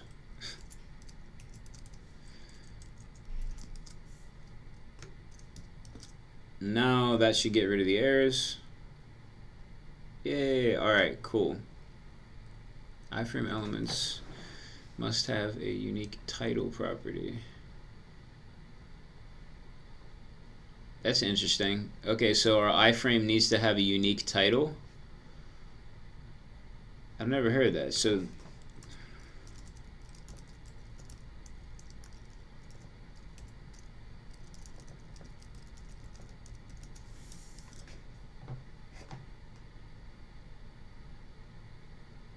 cool. All right. Um, all right. These error messages always just show up locally. So cool. All right, Joseph. Again, thanks for letting me know about that.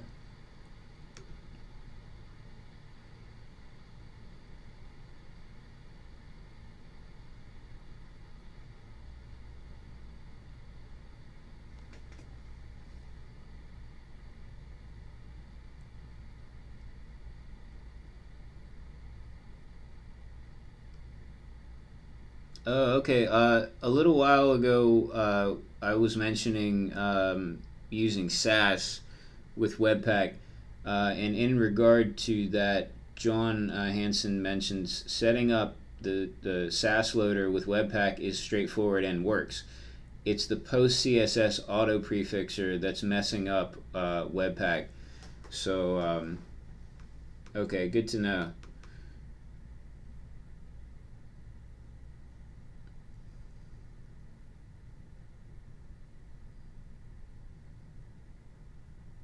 Oh, Umberto says Chrome has issues with Flex.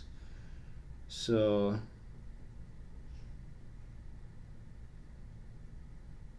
I'll have to see. It says, I just remember I was trying to use Flex to position things on an admin dashboard in my home project and read about some issues with Chrome and Flex. It looked good in IE and Edge, but not on Chrome. I think there was something about using inline Flex instead. Okay, I'll have to keep that in mind. At least for right now on Chrome, this is doing it was doing what we wanted it to do. So maybe there's some other stuff with Flexbox that just doesn't work properly.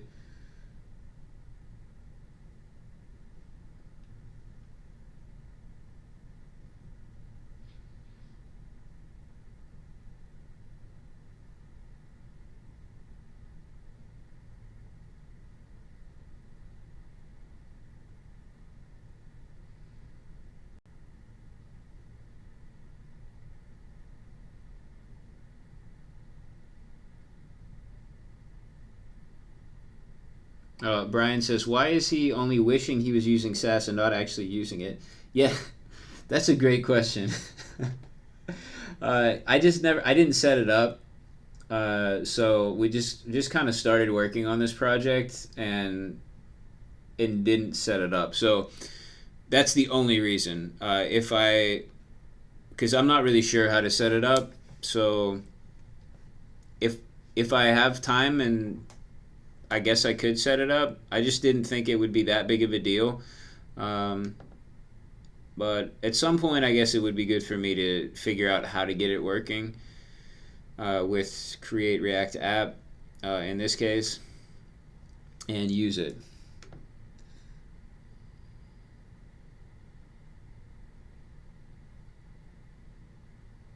Oh, okay. Patrick says, so we have a scroll bar showing, right? And we don't really need a scroll bar showing on this page. So definitely want to figure out. So we had like a little bit of extra space down here that was below the container. So I'll have to get rid of that, figure out why it's there, get rid of that.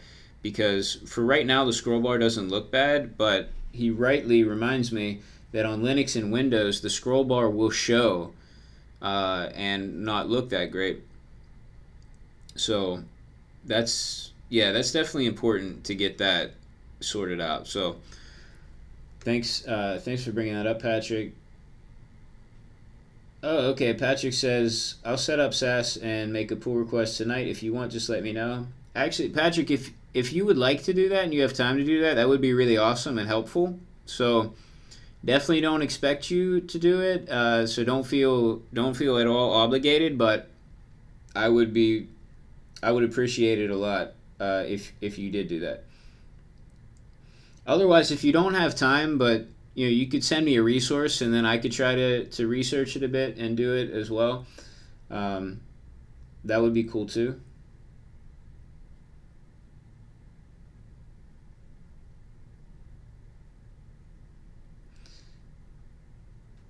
Brian says, "Is it complex to set up with React, meaning SAS? I'm not a developer, but I thought he was using Gulp, which is obviously pretty easy to set up with SAS with." Yeah, so I'm not using Gulp for this project, but for previous projects, I had SAS set up with Gulp. For this project, it's Webpack, but since it's Create React App, all the Webpack stuff is kind of hidden away. Um, yeah, so I'm not really sure how it would work in this case.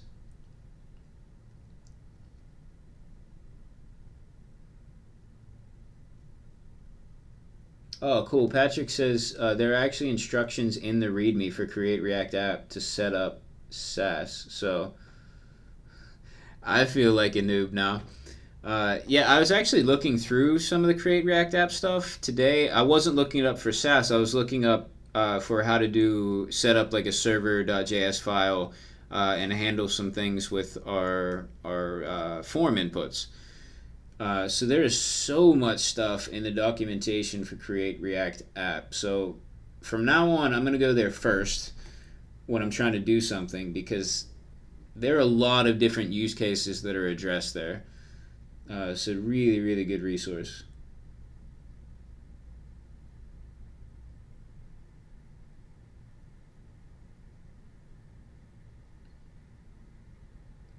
Uh, Webb says, "Hi Jesse, I started your series yesterday and I'm on day 4 now, loving it.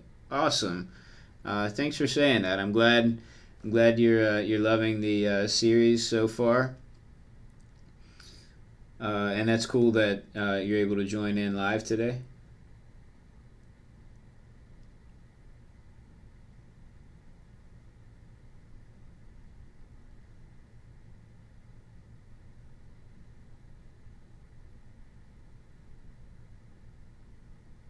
Oh, cool. John Hansen says I can put the text inside the same div container as the flex child. That's kind of what I was thinking. Is I'd have to put it um, to avoid having them appear side by side. I'd have to put them all in one container. So let me let me do that right now.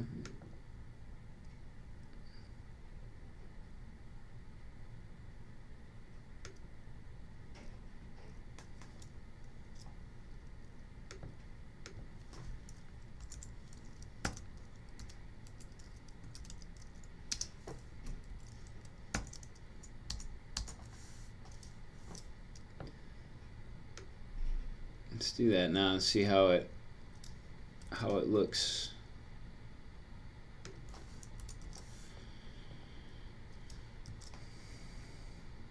Oops, did I do that right? Yeah, I did it right. Okay, cool. I need to I need to delete this.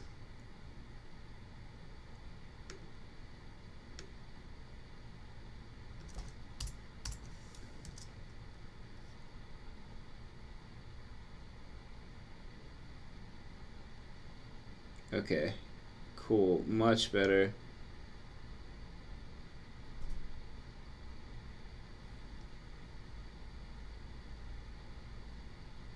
Is it just me, or does it look like there's way too much space on this side now? I can figure it out later.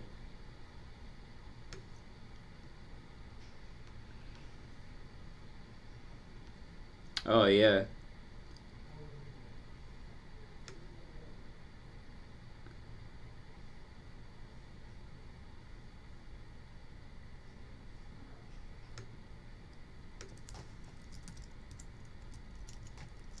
There we go. That new div I made needed to have a width of 100%. Cool. Alright. Problem solved. Thanks, John. That was definitely the way to go.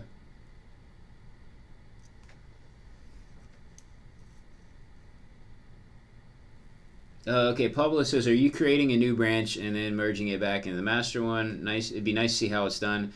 Actually, I didn't for this one. I'll try tomorrow for tomorrow's stream. I'll try to remember to do that. And if I don't remember, and if you're able to join live, Pablo, remind me, and then I'll definitely do it. I have done it in previous videos.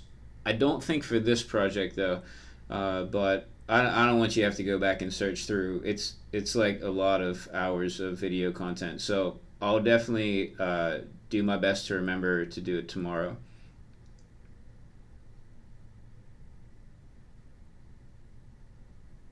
Mija says hi. Hey, how's it going? Glad you could join us. John B says take some notes so you don't forget. Yeah, that's true. I should just write it down.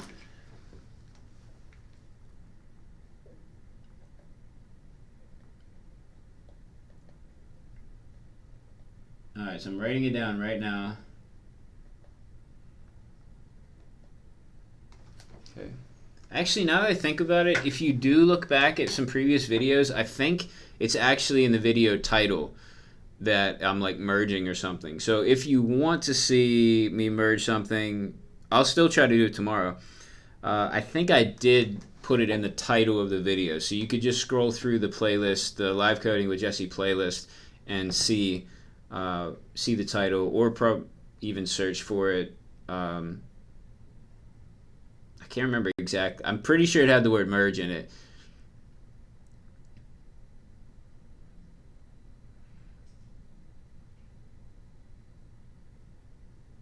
Oh, okay, John B. I just clarified about the taking notes that this was in reference to caching a large CSS file over a bunch of small. Okay, so it would be good to put that in here. So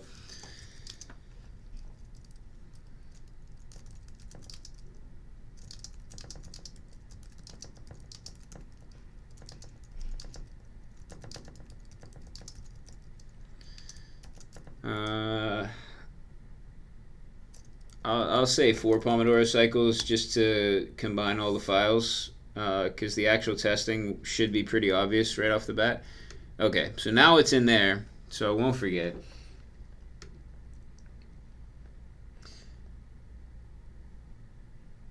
Okay, so John Hansen says Webpack has a common chunk plugin that will build a common bundle file that will make 2 requests per page view. The common files hold shared code, cached, and then dedicated files with specific code. Okay, that's interesting. So that may be like kind of best of both worlds scenario. Perhaps we may end up with 3 branches that we'll test. Mike says, hey, just started this series last night. I'm excited to catch up on the videos. On your next 5-minute break, could you just do a quick 10-second click through on a couple of pages of this project? Yeah, sure, I'll do it. Also, so I will do 2 things for you here. One is I'm going to paste that link to ngrok. So if you can open this link,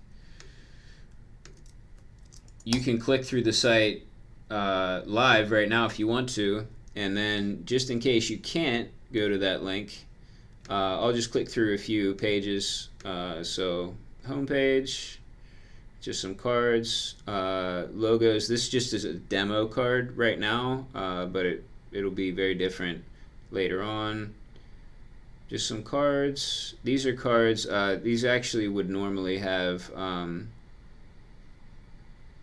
It never works on localhost for me, but these would be images and then the card title below. We got a share story form, our service request form, and then the tutorial which we worked on today. Which, did I not save that? Yeah, I didn't. I just did it in DevTools. I'll have to save the with 100% on that container div that we added.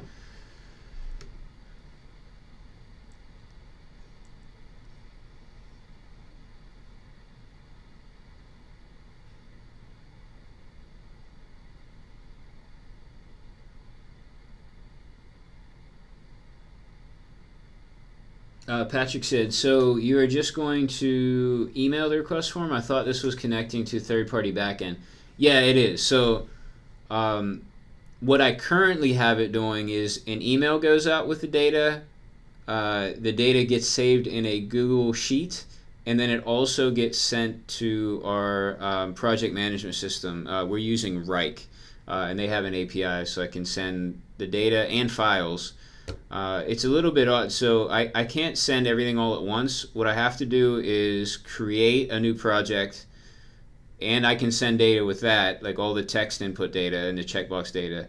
Then I get, in return, it gives me the ID of that project, and then I can take the ID and then send the files, but I need that ID first. So I actually have to make 2 trips to get everything over there.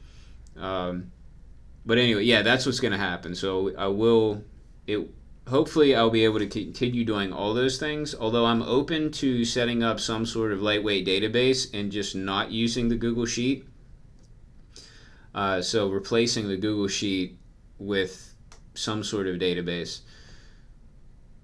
But that would be a big learning experience for me because I've never set that up before.